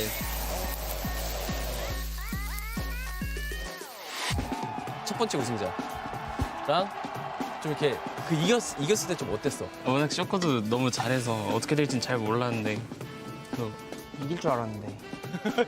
져서? And the Shock have done it. They are your stage 2 champions. 그 다음에 이 스테이지 때 리벤지가 있었지. 그 화면에 방송에서 너 살짝 눈물 흘린 거 나왔거든? 그때 눈물 흘린 거야? 아니면은 아니야? 네. 그냥 일단 졌으니까 한번 울어보려고 했는데. 아 이슈 만들려고? 눈물이 안 나오더라고요. 광탈했죠. 그땐 광탈. 뭐라고? 쇼크한테 졌어요. 광탈. 이 스테이지 전승으로. 전승 맞아. 전승하고. 내 마이크 뺏어가고. You know what? I'll give it to him. They made history today. Here, take my mic. 2까지 넘어오고 스테이지 3 들어오면서 되게 많은 사람들이 놀라워했던 상하이 팀의 우승. 3대1 상대하는 게 너무 힘들었죠. 이게 또 딜러 메타다 보니까 강팀, 약팀이 좀 사라지는 느낌 같아요. 그러니까 저희가 새로운 메타를 썼으니까 이제 이걸로 뭐 했어 다? 저축도 하고 플렉스도 하고. 플렉스 했어? 슬라임 어떻게 플렉스 했어? 시계 샀습니다. 오마이갓 언제 샀어? 야 아무도 모르게 사면은 플렉스가 아니지. 알았어? 알았어. 일단은 그러면은 일단 먹자 얘들아. 응.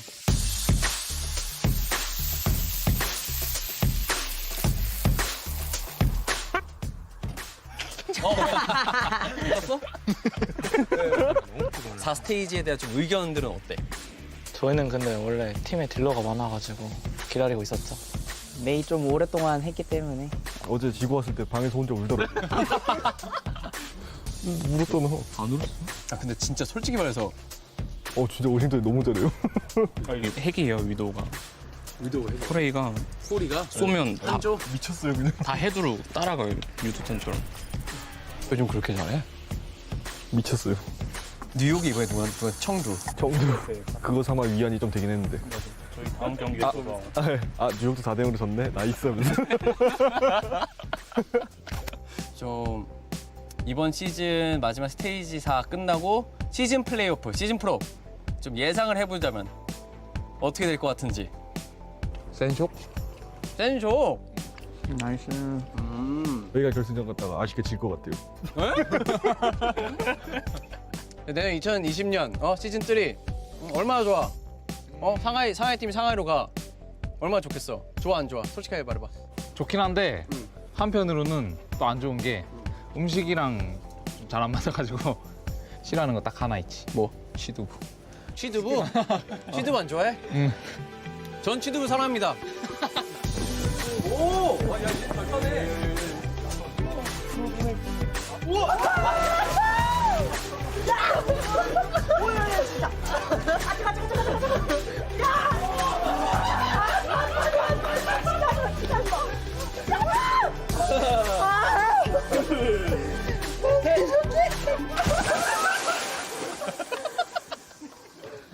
시원하지?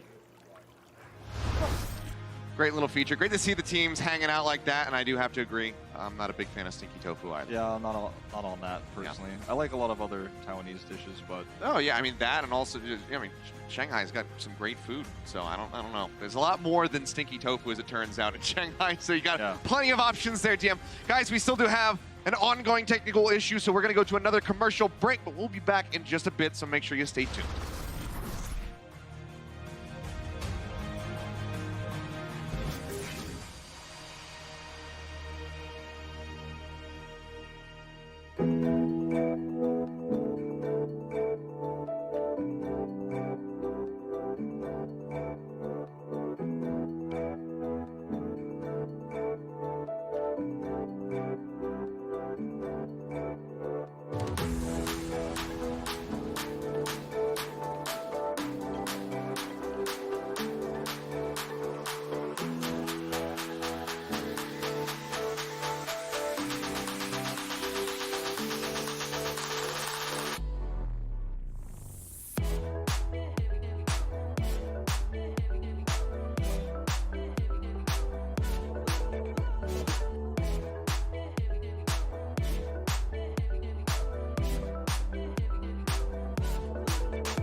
Welcome back, everybody.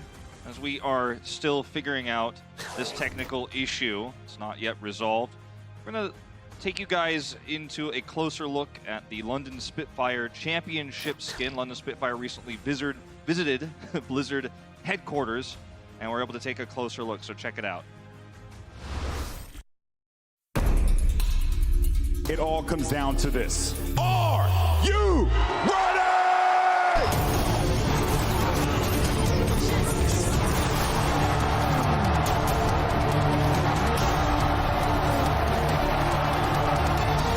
Spitfire have done it! They will fly high as your Overwatch League champions!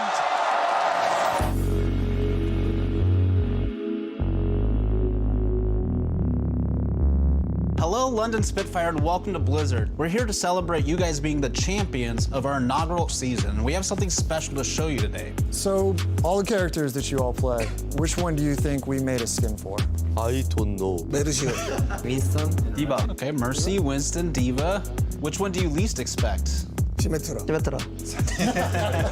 So we make a skin. It starts off with David Kang. He makes the concept, and then I'm on the character modeling side. Dylan is a tech artist. The Spitfire plane was a huge inspiration for this particular skin, and we had to sit down and find ways that we could add the movement, like for example the propeller that's so iconic in your logo. Like a hat. Are you guys ready to see what we made to celebrate?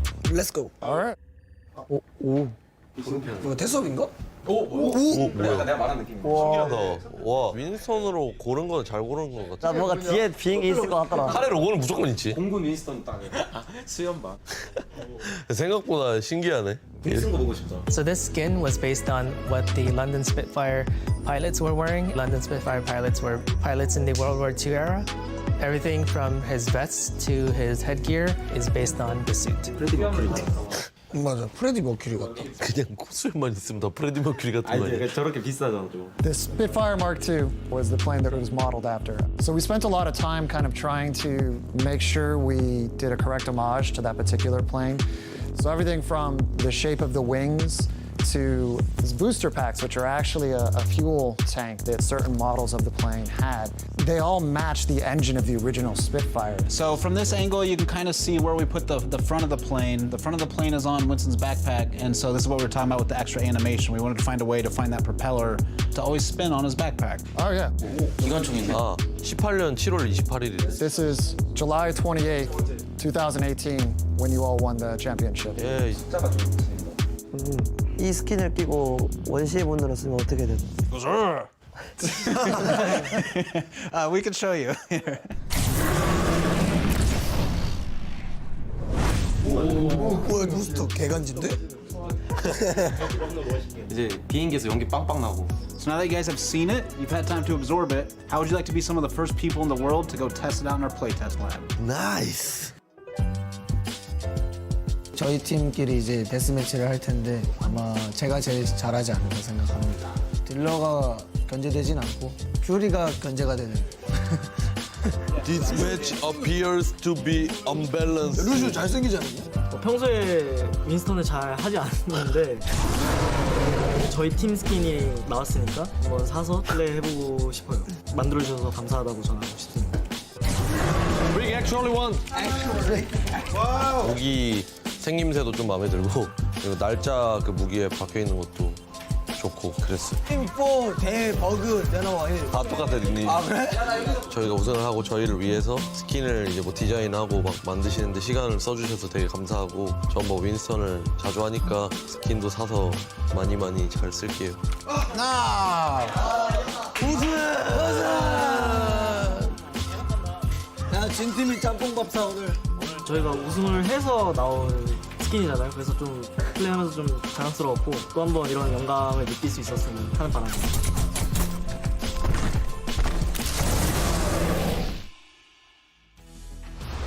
Well, skin looks pretty darn good, so I'm gonna have to pick that one up, much like the Jonak one. Yeah, I mean, it's really cool that, you know, in a lot of ways, these players and these teams their Overwatch history in the Overwatch League is immortalized in the game, and that's something that I think is really special, especially for, you know, when you're the MVP and you're the champion of the league. These are things that, like, people will remember for years, and a lot of people who've, you know, never seen Overwatch League before will wonder about. So I always find that kind of stuff really awesome, personally. Yeah, it's a great little legacy thing there for the London Spitfire as they get ready to try to make another run at it. We're going to take a look at the standings, guys. Still do have technical difficulties ongoing on the stage. We are working to rectify the situation. Taking a look now. Updated win for the Charge has not been placed in there yet, but they will be moving to that 15-13 record. So that'll pass Fusion. As I was mentioning before, they'll take 9th place at best. You could see Atlanta Reign 14-12 with plus 13. So even if they end up falling, you know, they're not going to be able to fall down below Charge's map differential. You know, assuming that they end up tying the same record, if that makes sense, as they're 10 points ahead. So that's just impossible. It's really fun to see how this season is really kind of coming to a close here, Achilleos, because, I mean, a lot of these teams that are just on the edge of play-ins, you know, like Charge, for example, who guaranteed themselves in top 12 playing in this series, a lot of people didn't expect them to make it. At the beginning of the season, they're at the bottom of a lot of people's power rankings, you know, and now they're up there. They look like one of the teams that could make the run. up to the top 3 greats, the Titans, the Shock, the Excelsior, the big favorites of this tournament. Perhaps Charge could make a real entrance into those teams' lair, once we see them make that run potentially through play-ins. Yeah, I mean, it's been a really interesting road for the side of the Guangzhou Charge. We had that graph earlier about, what their map differential was throughout the stages, and it has just been surging up for them. See just the single loss at the hands of the Spitfire earlier on, that 3-1 loss for them. But everybody else, Fusion, Uprising, Spark Dynasty, Excelsior, coming up with victories across the board, sweeping NYXL. And when you look at, the sweep against NYXL, the 3-0 over Spark, those are impressive, but I think the more impressive wins of these that we see here, the 6 that are on screen, are actually the 3-2 versus Dynasty and the 3-2 versus Fusion. Being able to take those clutch map 5s in really tense situations, losing those series could have cost them play-ins, and they were able to stay composed. So that's something that matters a lot when you go into playoffs, especially play-ins where it's single elimination. You only have one shot, one chance to make that double elimination bracket for playoffs. So to be able to play those game 5s and stay strong, especially against such strong teams as Philly and Seoul. Seoul, almost in that top 6. That's impressive stuff. And for the Guangzhou Charge here, they're staying composed through some of our technical issues, but everyone seems like they're having a good time. We had a pretty quick day of matches overall today, so it's not like it's too late here in the Blizzard Arena. It's just early evening. Just after 7 p.m. here. So now that I say it out loud, it actually does sound like a bit of a longer day. But Rio looks like he's just taking a little rest over there. Yeah. So just getting ready, waiting to jump back into the game. I mean, it's been a solid season, Wolf. It's been a very solid stage.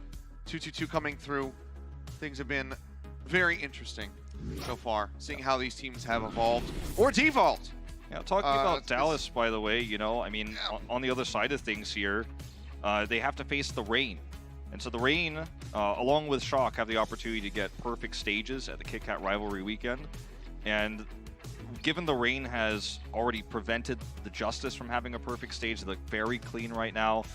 It's going to be arguably potentially a tougher match than the Charge in terms of that matchup there for the Fuel in an already lost season. So, they didn't pick up the win here. We got to see Mickey in the final map. It's not over yet, that final map, but for the next match for Fuel, at the homestand, it's not going to be an easy one. Certainly not, but we'll give them a final taste, another reminder of what to look forward to in next year. We had our first homestand was in Dallas. These guys walked out to incredible applause, a packed, sold-out arena across the weekend. And they know at least that they can look forward to that next year numerous times, as they will be hosting their own events. Mickey trying to bring people together as these guys just continue to ham it up for the cameras. Seems like OG is just gonna be taking a nap here. Yeah, he's just trying to get himself back composed. Mickey trying to join him. Mickey trying to use him as a pillow. Didn't quite reach. No. Nice. Don't go with the face.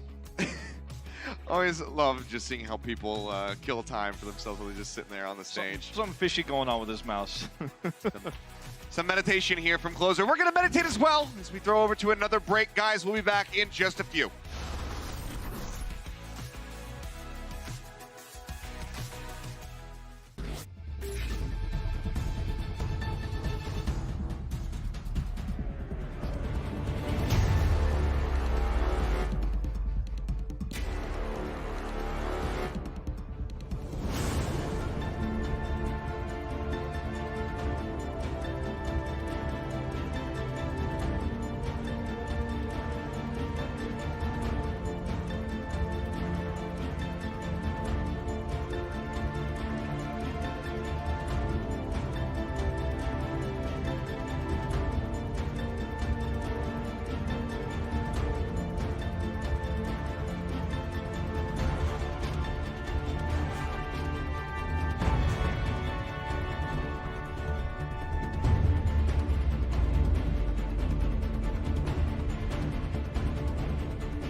and welcome back. We're still figuring everything out. But here we are in the Blizzard Arena. By the way, shout out to the people who are still hanging out down here on the floor, sticking through with us. Yeah, there's a lot of them down there. Yeah. Fans on both sides. We got some Guangzhou fans. We got a big set of Dallas Fuel fans. The truly dedicated individuals. These guys down here, the Dallas Fuel fans in particular, the series is over. Dallas is not in playoffs. They look like they're in a situation where it's a losing map, but no one's going home. They want to see this series through to the end, just like we all will once this all gets sorted out. So props to all the people hanging out in the arena and those of you watching online around the world, because, you know, everyone goes through these sort of what we call the vehicle of esports, you know, is the computer, right? And sometimes there are problems, sometimes the parts aren't working, sometimes something's going on. Yeah. You know, it happens. Somebody deflated Unco's mouse. So it happens. Mouse a situation like mouse that. gate. Yeah, mouse gate. But no, guys, we do have another feature for you, though. Get an update on the map pool for the playoffs. We've had some great maps throughout this stage. Horizon Lunar Colony is coming back in for the playoffs, and we had some especially good moments on that map. So let's go ahead and take a look. Going out into space. Into the piece. Take a deep breath. Pause for a moment. Just party on the surface of the moon. It is so quiet. Now it's about to get real loud, real fast.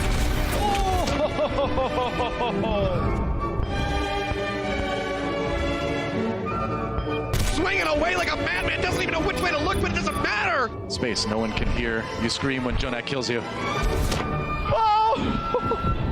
Uh-oh! Goodbye!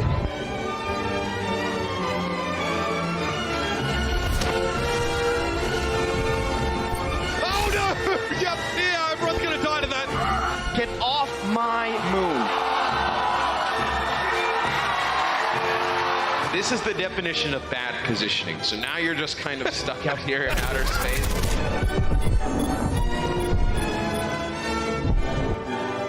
What is this fight, Hex? What is going on here? What is going on?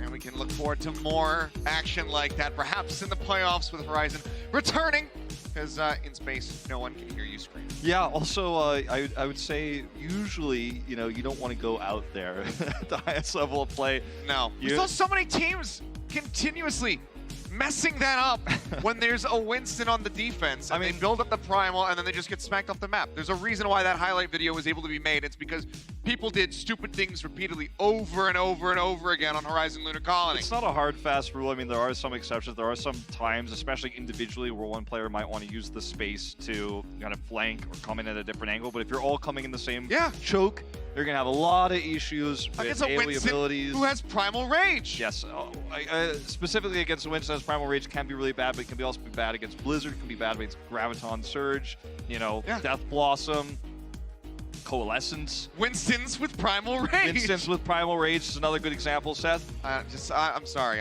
Whole Hog I watched also. that. I watched that video. It makes me think of my ladder matches from time to time. It can be really rough. We're looking at the standings again. Now, this may come as a bit of a shock to all of you, but they haven't changed since we last looked at them. But yeah. For those of you who are just tuning in, wondering what's going on, we do have a mouse issue for Unco that's being resolved currently. And if you haven't been paying attention to the standings all day, we're still waiting, and it will be decided at KitKat Rivalry Weekend whether it's Valiant or the Hunters who will be playing in that play-in tournament. As well as if Spitfire are going to be in that top 6 spot. They are right now, but it's not guaranteed. Yeah, Dynasty Rain can pass them. Dynasty is finished with their season, right? So Rain versus Spitfire is the big question mark. Gladiators are locked in top 6. Well, with the regular season. They're finished with the regular season. Yes, still play-ins, yeah. Yes, of course. Don't want to cause any confusion with that. Yeah, well, the green, if you see a green thing to the right of your team, it's a good sign. If you see a red one, I'm sorry. Try again next season. Yeah. Red usually means stop. All right, we're back in it. All right. We're in game. It has been ruled that we will be restarting the attack for the Dallas Fuel. And Unco's mouse is working, notably. And running extensive tests. And now we got a peer-reviewed, experiment going on. There's a safety and. The faces of the Dallas Field players is my favorite thing I've ever seen. You guys will never know. Oh, Mickey, oh no. Zachary's not laughing. At least these zip chairs can recline. Well, what were we talking about before this? Before we were about to get back in the game? Green is good, red's bad is basically where we were at. Well, with the restart, I was thinking we could talk about how Happy has another opportunity to get that 50-plus scoped critical accuracy. Remember, he was hovering around like 47, 48 when the initial pause did occur. I mean, I think it's pretty reasonable given how many issues that Unco had with his mouse to start off with that, we would have a restarted attack. I'm sure Dallas fans will be happy to hear that. And that, of course, has to be a thing that is, Agreed cleared upon. with both sides. Yeah. So Guangzhou Charge be well aware of that, but seems like tomfoolery's not over yet. Well, I mean... Why does this always happen to you and I, Wolf? I mean, what you and I had the famous pause with Coma, where he was kicked out of the game and lost his ultimate. Yep. And we just making sure he's okay. And I know it's how we all feel right now, but you are on camera. What was I going to say? Oh yeah, the Coma pause where he was kicked. We had a crazy situation that occurred in the Incheon World Cup qualifiers. Yeah. What else? I mean, those are the two most notable examples. Those are definitely the big ones, as far as any kind of technical issue goes. I mean, this is unprecedented as well for the Overwatch. Yeah, this should say never happened before. This is by far, by a very significant margin, the longest pause that we've ever had. And it was tested to be resolved. So, some sort of things, well, how do I put this? At some point, I just wonder if Unco is messing with me. No, I don't Messing think. with all I get the feeling he's not that kind of guy. Yeah, I know. But yeah, sometimes you think the problem is solved, and then you find out there was something else all along. You solved another problem, but it wasn't actually the original one. Well, sometimes things can compound and reveal other issues. Seems like that may very well be the case here, guys. We do apologize. Stick through with us. We're going to throw to another break. We'll see you back in just a little bit.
Hey guys, welcome back.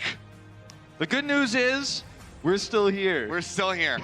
The bad news is there's no bad news. We're gonna throw to Emily. She's down on the floor with Mickey. If she's ready. That's the good news. That's the real good news. Is Emily ready? All right, Emily's ready. So let's go ahead. Emily's standing by on stage with Mickey. So let's go ahead and hear what he has to say. Hey guys, you can't lose a game that doesn't end, right? Well, I'm standing here with Mickey. It's so good to see you back in the 2019 Overwatch League stage. So how does it feel for you to be back? How do I feel? I would say I feel good that I see you guys. I mean, at least you got on the stage being happy, but I don't know about you guys who watch at home. I don't know if you want to see me more, but I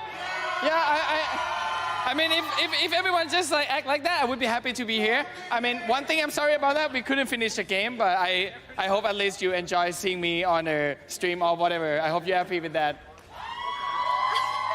Thank you. Merci, Uncle. I would love to know what are, the comms backstage, because we can't hear what's going on between you guys. So can you give us like a little, behind the scenes or behind the stage preview? Behind the stage preview, I mean this match. I mean, we have a high energy. When we already lost the series, we couldn't make the season playoff, we eliminated. Well, we have a high energy because of me. I'm over here and I giving them a biggest power and energies. Look at that, look at everyone. Everyone looks fresh.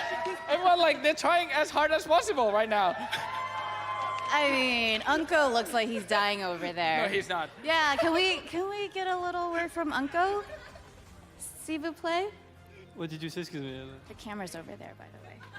Let me just... Uncle, désolé, but how do you feel right now? I feel good, huh? I think... The fans say it's okay. It's okay? Okay, but it's okay. They still love you. I mean, it's okay, Uncle, okay? You'll get there. Let's, we're gonna swing over here to Taimu. It's so good to see you here again. You actually look like, you're in a pretty good mood right now. So how does it feel? It feels great having 1 kill and 8 deaths.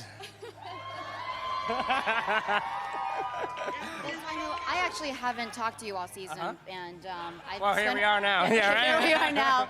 But I love Dallas Fuel, and I feel like everyone on the team is so positive, has such good energy. So, what was your experience like this season? I mean, I don't really want to say anything. Not gonna lie. Do you have a favorite team member at least? Mickey.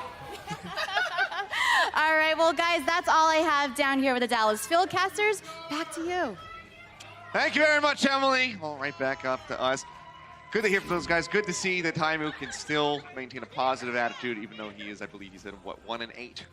So, it's a rough situation. No one really wants to be in this position. Well, this is kind of a historical moment, too. This is, again, the longest pause we've ever had. Yeah. Matt, Mr. X Morello, tweeted out earlier that this is the longest map of Habana in professional play. It's very true. Also a true statement. And, the crowd is here because, everyone's just waiting to see what's going to happen next. At this point, you're just in for morbid curiosity. How long is this gonna go? I'm actually getting more excited about this situation the longer it goes. Every single time we get back in game and there's another pause, it just adds to the tension. Yeah, exactly. In some weird way, if we went straight into game now, I'd be like, well, I mean, that was just too fast. Yeah. I want to wait and see how the process goes. But yeah, I mean, we got a lot of cheering fans here, and the Watchpoint desk is ready to go once this map does finally end, because it will end eventually. So we think. So yeah, who knows? Well, guys, taking a look at my watch, it looks like it's time for a break. So we'll be right back.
interrupt your regularly scheduled match to bring you the Watch Point Post Show. That's right. It is the final day in the Blizzard Arena for the regular season, and we refuse to go home tonight.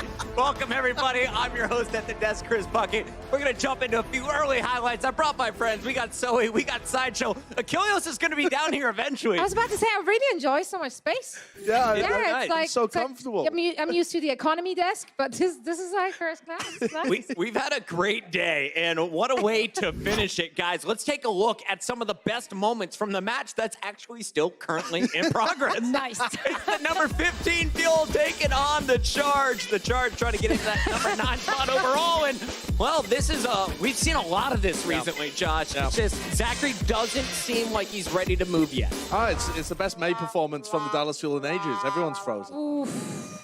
In all seriousness, we had a rough time with some tech issues right now. We'll get that game underway as soon as we can, but let's reflect on some of the highlights of the day. It has to be Happy's Widowmaker. Hex isn't here, but we've been saying this man's name plenty of times for Hex at home. Happy has been taking faces after faces, and you heard Taimu say, it doesn't feel so great to have 1 kill and 8 deaths up to this point. Happy's just wrecking him. And these are his stats so far as well. I mean, it's possible that these will get even better. Happy must be making a case for the league's best Widowmaker right now. It was DM that was challenging him previously, but my God, this guy is incredible. The fact that he goes uncontested for such big like spurs in each and every map, or rather on each and every map, without dying. After an entire attack round, he died once. Yeah. What I find the most interesting about the Charge, actually, is that they play so much less Reaper than all of the other teams. Everybody's talking about this May Reaper composition, like, oh, it's the new GOAT, it's impossible to break, it's the new meta. And yet the Charge, who are doing so well right now, play less than half the amount of the league average of Reaper. But when you got a guy like Happy on your team, who's Widowmaker and his hands are that good, you don't need I'm not letting him play Reaper. Yeah. Long range only, Happy. Long range only. Let's take a look at another match that was going down earlier today, though, because this was a big one for playoff seeds. The London Spitfire could have locked up a spot in our top 6. They would avoid the play-in tournament. Instead, it's Baby Bay in Atlanta causing all kinds of issues for London. Oh yeah, Baby Bay map 1 as well as 2 impressed quite a bit on his Reaper. Had a lot of great clutch Death Blossoms, and yeah, generally I think Atlanta Rangers really proved that this could have been the first real test they were facing this stage, and they passed it with waving flags. They played phenomenal, and that gives me so much hope for the playoffs for the Atlanta Reign. Totally agree with you, Zoe. That I said that Atlanta Reign were my dark horse team of stage 4. I thought they'd do incredibly well. Yeah. But then when everyone else started getting hype, I was like, whoa, guys, like, maybe slow down a bit. They've only played against weak opposition. This game to me was the decider that, wow, Atlanta Reign are so for real. And FRD and Dogman in particular are the people that I thought have stepped up way beyond what I thought was possible from these guys. Dogman, when he was in Contenders, looked like he was a fairly kind of middle of the pack. We didn't think he was going to make it to Overwatch League. No, to be honest. I mean, he didn't think he was going to make it to Overwatch League. And for this guy to come in and be a fantastic Ana player, a pretty good... Not from the start, though. That's the thing. Like, at the beginning, there was a lot of criticism, and rightfully so. He did get picked up a lot. He was out of position. He didn't use his ult very cleanly. There were a lot of like early ults from his side. But, I mean, now... But he cleaned it up so quickly, and now he's looking absolutely He's also a player that thrives on hype and like confidence, and there isn't a team more confident than the Atlanta Reign right now. That's so true. I also want to give props to Massa, because he's the main caller, the shot caller behind this team, and they are so clean with the way they move around the map and use these abilities and capitalize on opportunities. They're not just getting hard carried by Ursner, though the guy is a freak.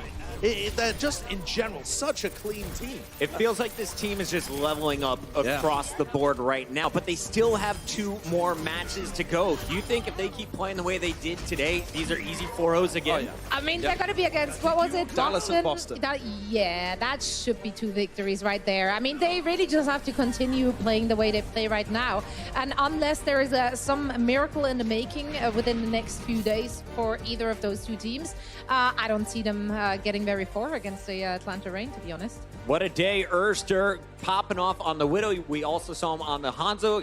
The May was his star play in the first 2 maps. On the other side, It was just another rough day for the London Spitfire. Birdering Prophet couldn't get the job done when it came to DPS, and the tanks were just getting picked apart. But we have to look at our standings now, because after this match, London, you're not out of the top 6 yet. You're still hoping for that spoiler next weekend at the Kit Kat Rivalry Weekend.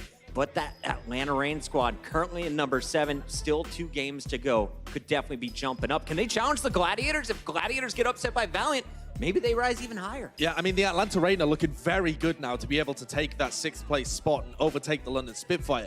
And I'm going to echo thoughts from the casters when we were watching that game, that if the Spitfire play in our play-in tournament, single elimination, and they might have to go up against teams like the Guangzhou Charge.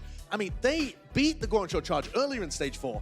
I'm not so confident they could do it again. London are a very up-and-down team. It's going to be an interesting playoff, and of course, we have one more week of regular season action next week. And for now, we're going to take a quick break. When we come back, more from the Overwatch League. Coca-Cola is the official refreshment of the Overwatch League.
I'm gonna be rising to the top, your 1v1 matchup. It was something quite filthy. Than the cream of the crop. Brent! I'm unreal. Oh, take your bow, Corey! Oh, that's so nasty. That is so... Oh my god! All right. Hello and welcome back, one and all. This is Zoe and Josh down here on the floor, and it is time. It's the moment you all been waiting for. No, it's not the conclusion of this match. It is in fact, our Hansa 1v1. So intense. Bren found another opponent. I don't know how he keeps on doing it, but the opponent in question, let's just get him onto the stage. Please make some noise for Corey from the Washington Justice. He's gonna try to take on our, not quite juggernaut really, but he's gonna take on Bren. Our frequently defeated champion. Exactly, that one. Here he is. All right, Corey, I want to say it's a lot of pressure, but I guess that's not really on you. How are you feeling about that 1v1 against Bren? I'm feeling pretty good. I mean, he's not really that great inside the game, so he won't be that good outside. I think that's him. Oh, God. Is that his music? Oh, there he is. The Brenzo, the man himself, the challenger.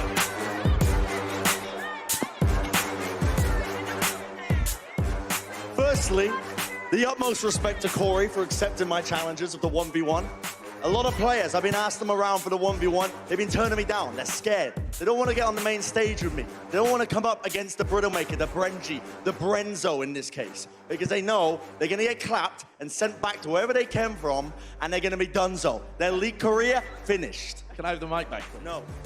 Well, I know that you've been practicing your Hanzo in game for many months now in practice for this, but this isn't the Hanzo match that you've been thinking of. This is Hanzo IRL. That's right. Gentlemen, grab your weapons and head on over to the side of the stage while we prepared your targets. Come on, follow us. Yeah, that's right, Brent. All right, we've prepared your targets. Bren, your target is on the left side. My left. You're right. He's already dropping arrows. Well, it's a travesty. It's a travesty, but let's hand it over to our desk to see how they will commentate. Thank you, Zoe. This is a big 1v1, and here's the rules. Each player is going to have 6 arrows, 3 points for a bullseye. Most points at the end of the shots will take this. Now, only arrows that stick will be counted, so make sure it's a direct shot. They're all played on the Blizzard Arena map right here in sunny Burbank, California. Joining me for the call on this match, we have the great Stratus as well as our very own Achilles. Achilles, I'm glad we could take a break from that fuel match to get back down to the real games going here. I decided to leave Wolf by himself up there in the caster booth. He's still chilling out. Stratus says, hi, Wolf. But yeah, if you come down here, join back in with the post show and get ready for this epic Hanzo 1v1 that Corey's going to stop. Stratus, you ready for this one? I'm gonna be real with you. I've never wanted someone to lose more than I do right now, so. And who do you want to lose? Corey. Oh, Brandon! You've got a buddy on your side right now. Let's send it back down to the floor to get this one started. Who's our first shooter? That's a great question, but I also want to say I think this was a strategic kind of move from Stratus because he is the target for Corey. So infuriating him may be a good incentive for Corey to hit his face a little Is harder. that supposed to be me, the other target? Actually, yeah, that's you. That's Brent's actually really rude. Did you draw that? I did draw that. Yeah, that's incredibly rude. All right, Bren, you want to go first or? Yeah, I don't know. Oh, we'll go Corey first. He's the guest. Okay. Absolutely. Stay tuned. Corey, let's go. Ooh, Corey. He hit the board, though. Wide south. You're gonna need to do better than that, buddy. Come on. Brent, pull the string back harder. Whoa! Whoa! 3-0. Right into the jawline. That physically hurts me. It's beautiful. Corey back on the attack. Corey, please. Corey, please. Don't aim for. Oh, what is this? Not even on the board. Wide left. He's actually just being nice. I appreciate that one, Corey. Thank you. Uh-oh. The Brenzo. Bren was born for this, apparently. 4 points to nothing. Oh. Okay. Well, not even a point on the board. Not surprised. Oh my goodness. That's going to require a referee inspection, I think, Zoe. Hold. Can we get a bow swap here? Can we get a bow swap, Josh? Yeah, no, I'm gonna give that 2. That's a 2. That's a 2? All right. 2 pointer. Corey readying the shot. He's zoning in. Oh, there he is. He's on the board, warming ladies up. and gentlemen. That's 2 points. That's 2 points. I'm contesting that. There is no contest in this. It's 6-2, Brent. Leave it be. You'll be deducted points if you carry on. Brenji back on the attack. Can he get another? Oh. A little The wider right nerves. there, buddy. He's falling apart in the final hour. Please no, please no, please no, please no. Oh, Okay, nice. rejected. One more shot. Corey doesn't know about licking the sucker at the end. Excuse me? Did you not have a childhood? Corey looks like he's contemplating throwing the arrow instead of shooting. He's gonna draw him by the bow. All Oh, right, another another two-pointer. two-pointer. Let's go, buddy. Wait, why am I? And Brent with another one. That will be a final score of 7-4. Ladies and gentlemen, give it up for the greatest Hanzo on the analyst desk who wasn't working today but wore a fur coat and ladies' pants. The Brenzo! I don't know how the show can get any better, but when we come back, something special is coming your way. Don't go anywhere.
And hey, I'm back. I'm up in the caster booth again. Seems like we might very well be ready to get back into the game here. Don't get too excited, and Achilles. Don't you dare. Don't you jinx this. Don't you dare do it. Don't say, I think we're ready to get in the game. Just say, maybe, possibly the game will be happening shortly. All right. I feel like we're in a real-life anime, and this has all just been filler episode, and we're waiting to get to the end of the battle. Yeah. And we're off just looking at the side characters for like 3 episodes or so.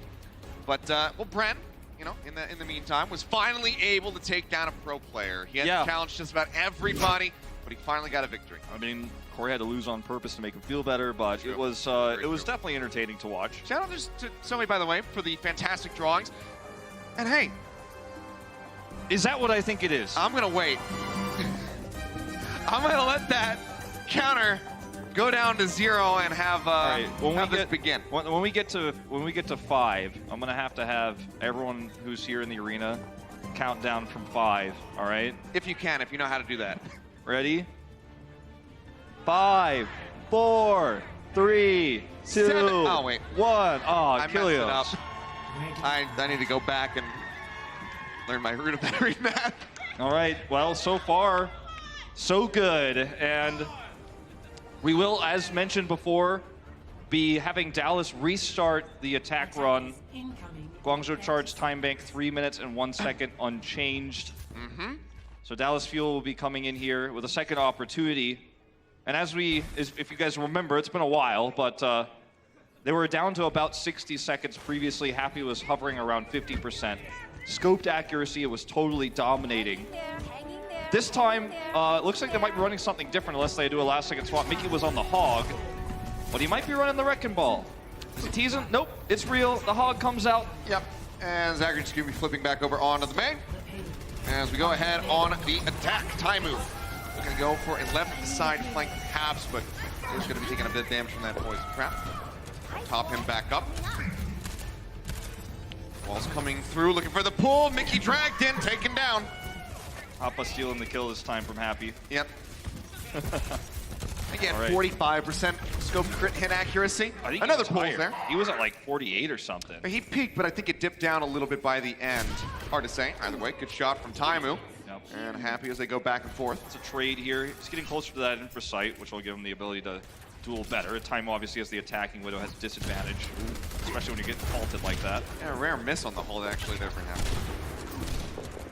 As the walls come up and now crumble. Barrier's gonna be broken. They're looking for the pull. Closer yoinked in, but good placement on that immortality field. This time who does manage to find a pick off onto Chara. Taimu strikes back. He's And the he one does. who's taking out the Batiste this time. For sight rolling it now for Happy, trying to find a pick, but having some pressure applied by Nero. Will push back over here. Dead center. As the Discord Orb is applied to the Widows. Just has to kind of peel back away from there.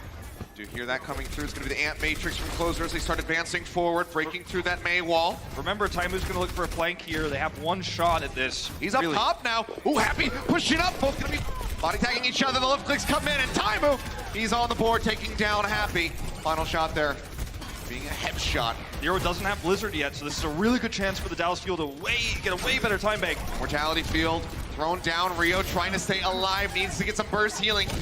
Zachary takes that away.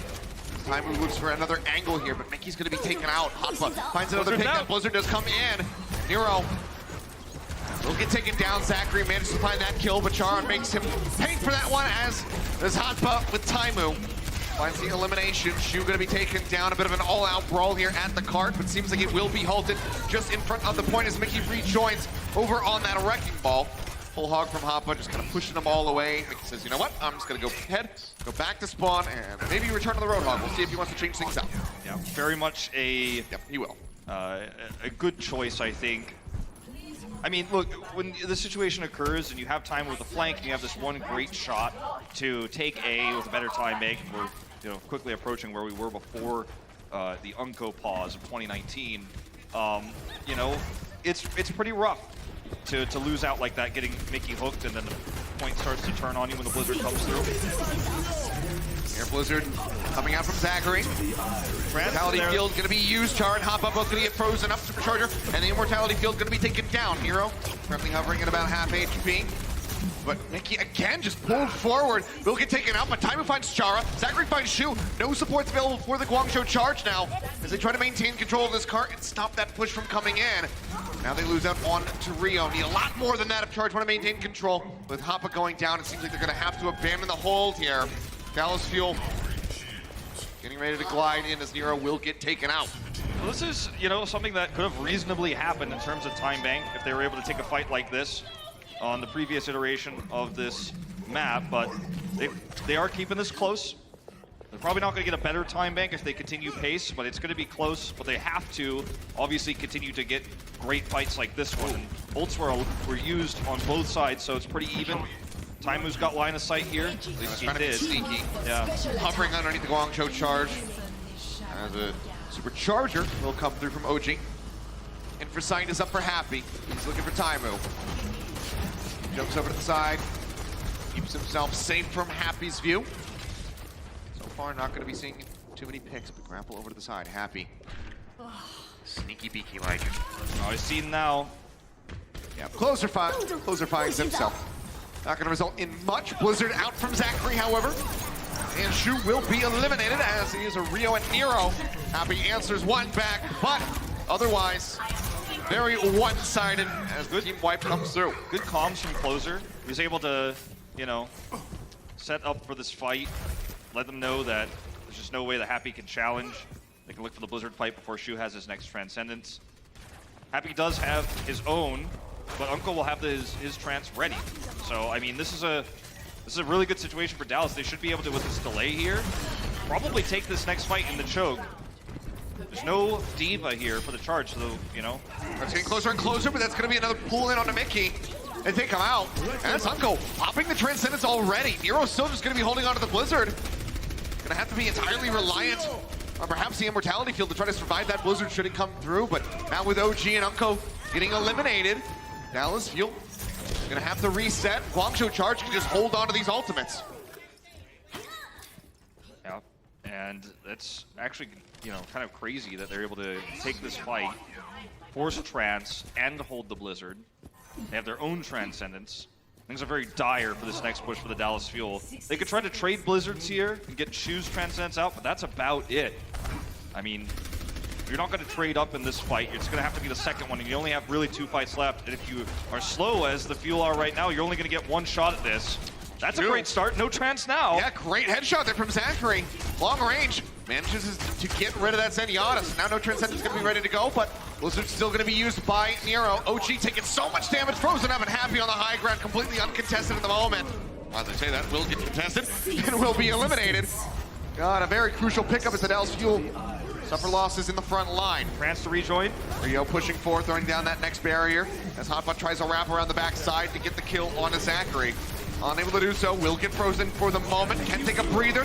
Gets the pull on the timer, but yeah, he doesn't take a breather, does not heal himself, doesn't get that damage mitigation. Now is not going to be there for that whole hog to come through. The rest of the Guangzhou charge is going to have to buy enough time. Time is going to be eliminated. The Amp Matrix still going to be there. Now Closer going to be matching with one of his own. Nero drops down low, but instantly gets melted. Card advances again. And that is going to be point B, grabbed by the Dallas Fuel. So, another chance. You're saying there's a chance, are you? There certainly is. 1:30. Taimu will probably want to swap as fast as he can off of the Doomfist back onto a hit scan hero here. Set up for this long point. Happy's already going onto the Widow. Taimu's swapped now. He obviously took a little while to get back to spawn. They'll have to rush in, but the cart is rolling. This is the ultimate, potentially map-deciding Widow duel where you have so much free space. Now Chara is on the Mercy, so it's not going to be a fair fight. As Dallas is, still operating around this Transcendence and the Immortality fields. See that wall up over the side? Mickey. Yeah, Mickey this time going to be the one coming out on top. Gets the kill onto Hotba as Happy continues to try to pop up in the air. Get those shots in. Nero is actually going to be the one finding Taimu. Does take him down with a headshot. 35 seconds remaining for the Dallas Fuel. Pull up there onto OG. Not going to be seeing the hook. We're still waiting for Hotba to rejoin, so the charge could not go for the combo. The whole hog here is going to be so important. The one to use it second should have the advantage. If they can outlast it. Pull in onto Zachary. Going to be able to survive, and Taimu finds a shot on the Happy. Taking him down. Hotba going to be frozen. Still has that whole hog, but Mickey using one of his own. Nero nearly safe behind that wall, but still will get taken down as Unko gets his life saved by that Immortality field. Get Holby back in. That's going to be a dash over onto the card, but Happy will get taken down. Chara barely managing to tag in, but he gets hooked, gets eliminated. The Dallas Fuel in overtime will be able to finish on Havana. We're heading to extra rounds. The Dallas Fuel against all odds. And in a very long series, are able to stay composed and finish the map. It's in overtime, but because this is Escort, we'll just give them 1 minute of time. That will put the Guangzhou charge at 4 minutes and 1 second. Yep. What a story it would be if through all of everything that's happened in the last hour or so, hour and a half, that Dallas Fuel were able to bring back this final map. Mickey's on stage. He's increased his stage time here in stage 4 quite a bit. But he's almost played as much as Trill now.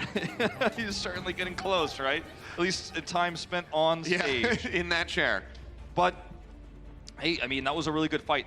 They knew that if Zachary was able to freeze Hoppa, he wouldn't be able to whole hog, wouldn't be able to, influence the way that tagging the point works. I said that the whole hog second was going to have an advantage, but that's only if Dallas Fuel initiated the fight and forced the hog to be used early, then came back in before overtime. He ended up freezing Hoppa, so he never got to use it. He died with it.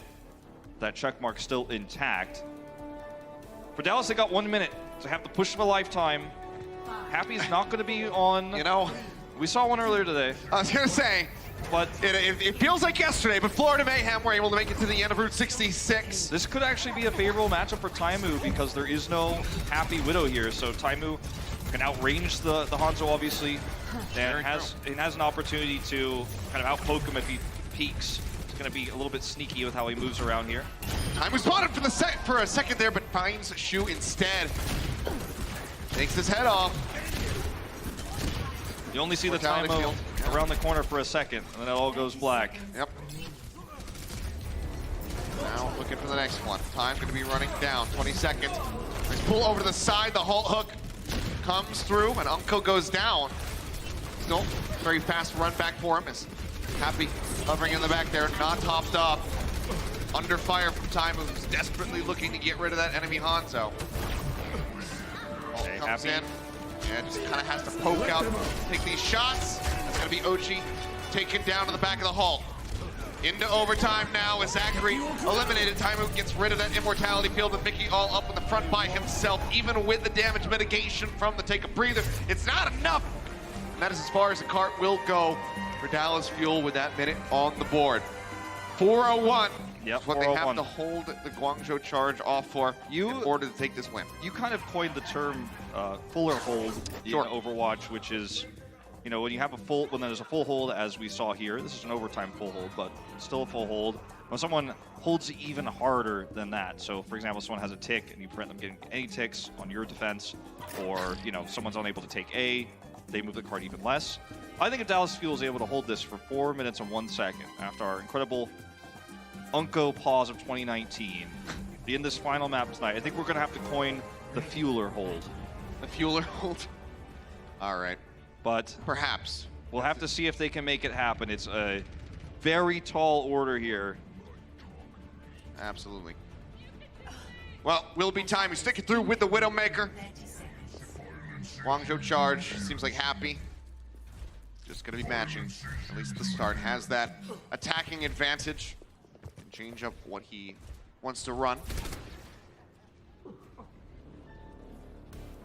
I'm feeling like for Fuel here, I mean, you've got Taimu on Widow, he's got defender's advantage.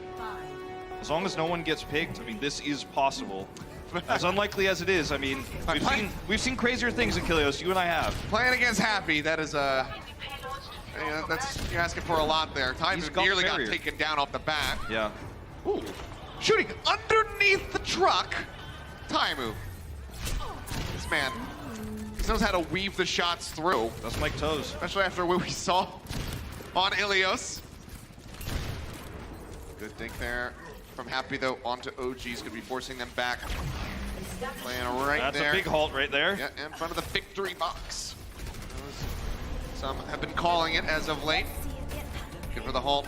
Onto Mickey, unable to find it. Shu nearly getting pulled in, though. That would have been a huge pick, but they don't get it. Yep. Immortality tallies down, Taimu's down. Yeah, Rio manages to find the kill. Taimu going to be taken out.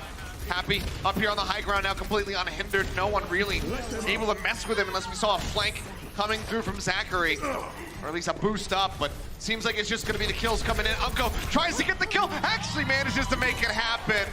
But he's got no HP. He can't tag in. That will be the card gliding through. That will be the end of the series. Guangzhou charge. They take it all the way 4-0. Fitting that Unco would get the final kill on the map. But unfortunately, it's not enough. The time bank, massive in favor of Guangzhou charge. A long series, and can we just say, professional players on stage, patient players on stage who dealt with this technical issue and stayed till the end. The fans who stayed here till the end of this evening of matches as well. And the Watchpoint crew who also started the show early on the fly and made that work.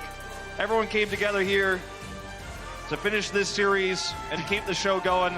And it's times like these to remember as well, with all the community and all the fans watching online, that we have a great fan base for this game and for this esport. Yep.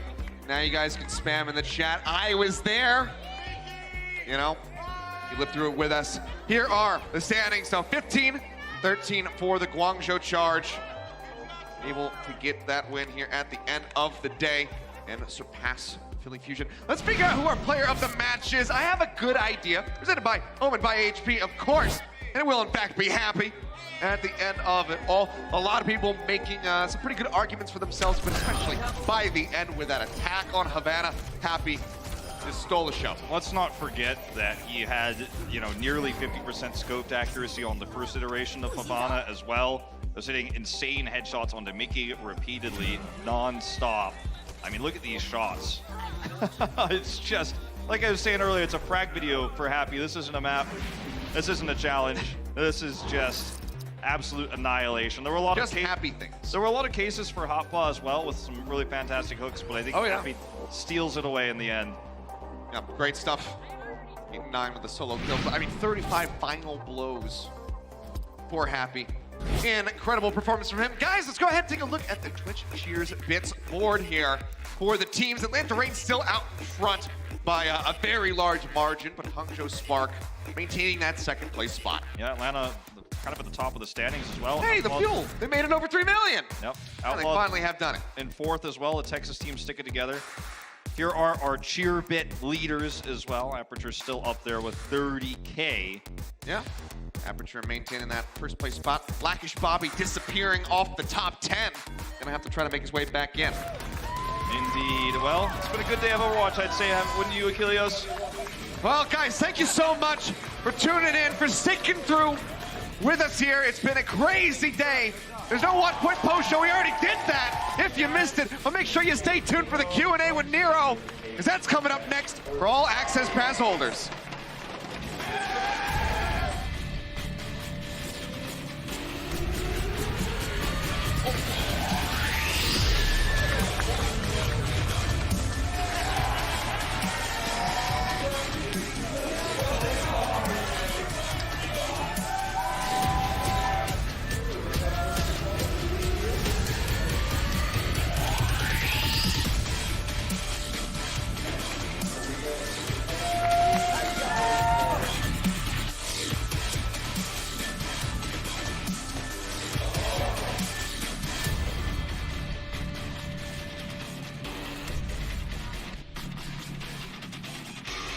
The Overwatch League is brought to you by Toyota, official North American partner of the Overwatch League.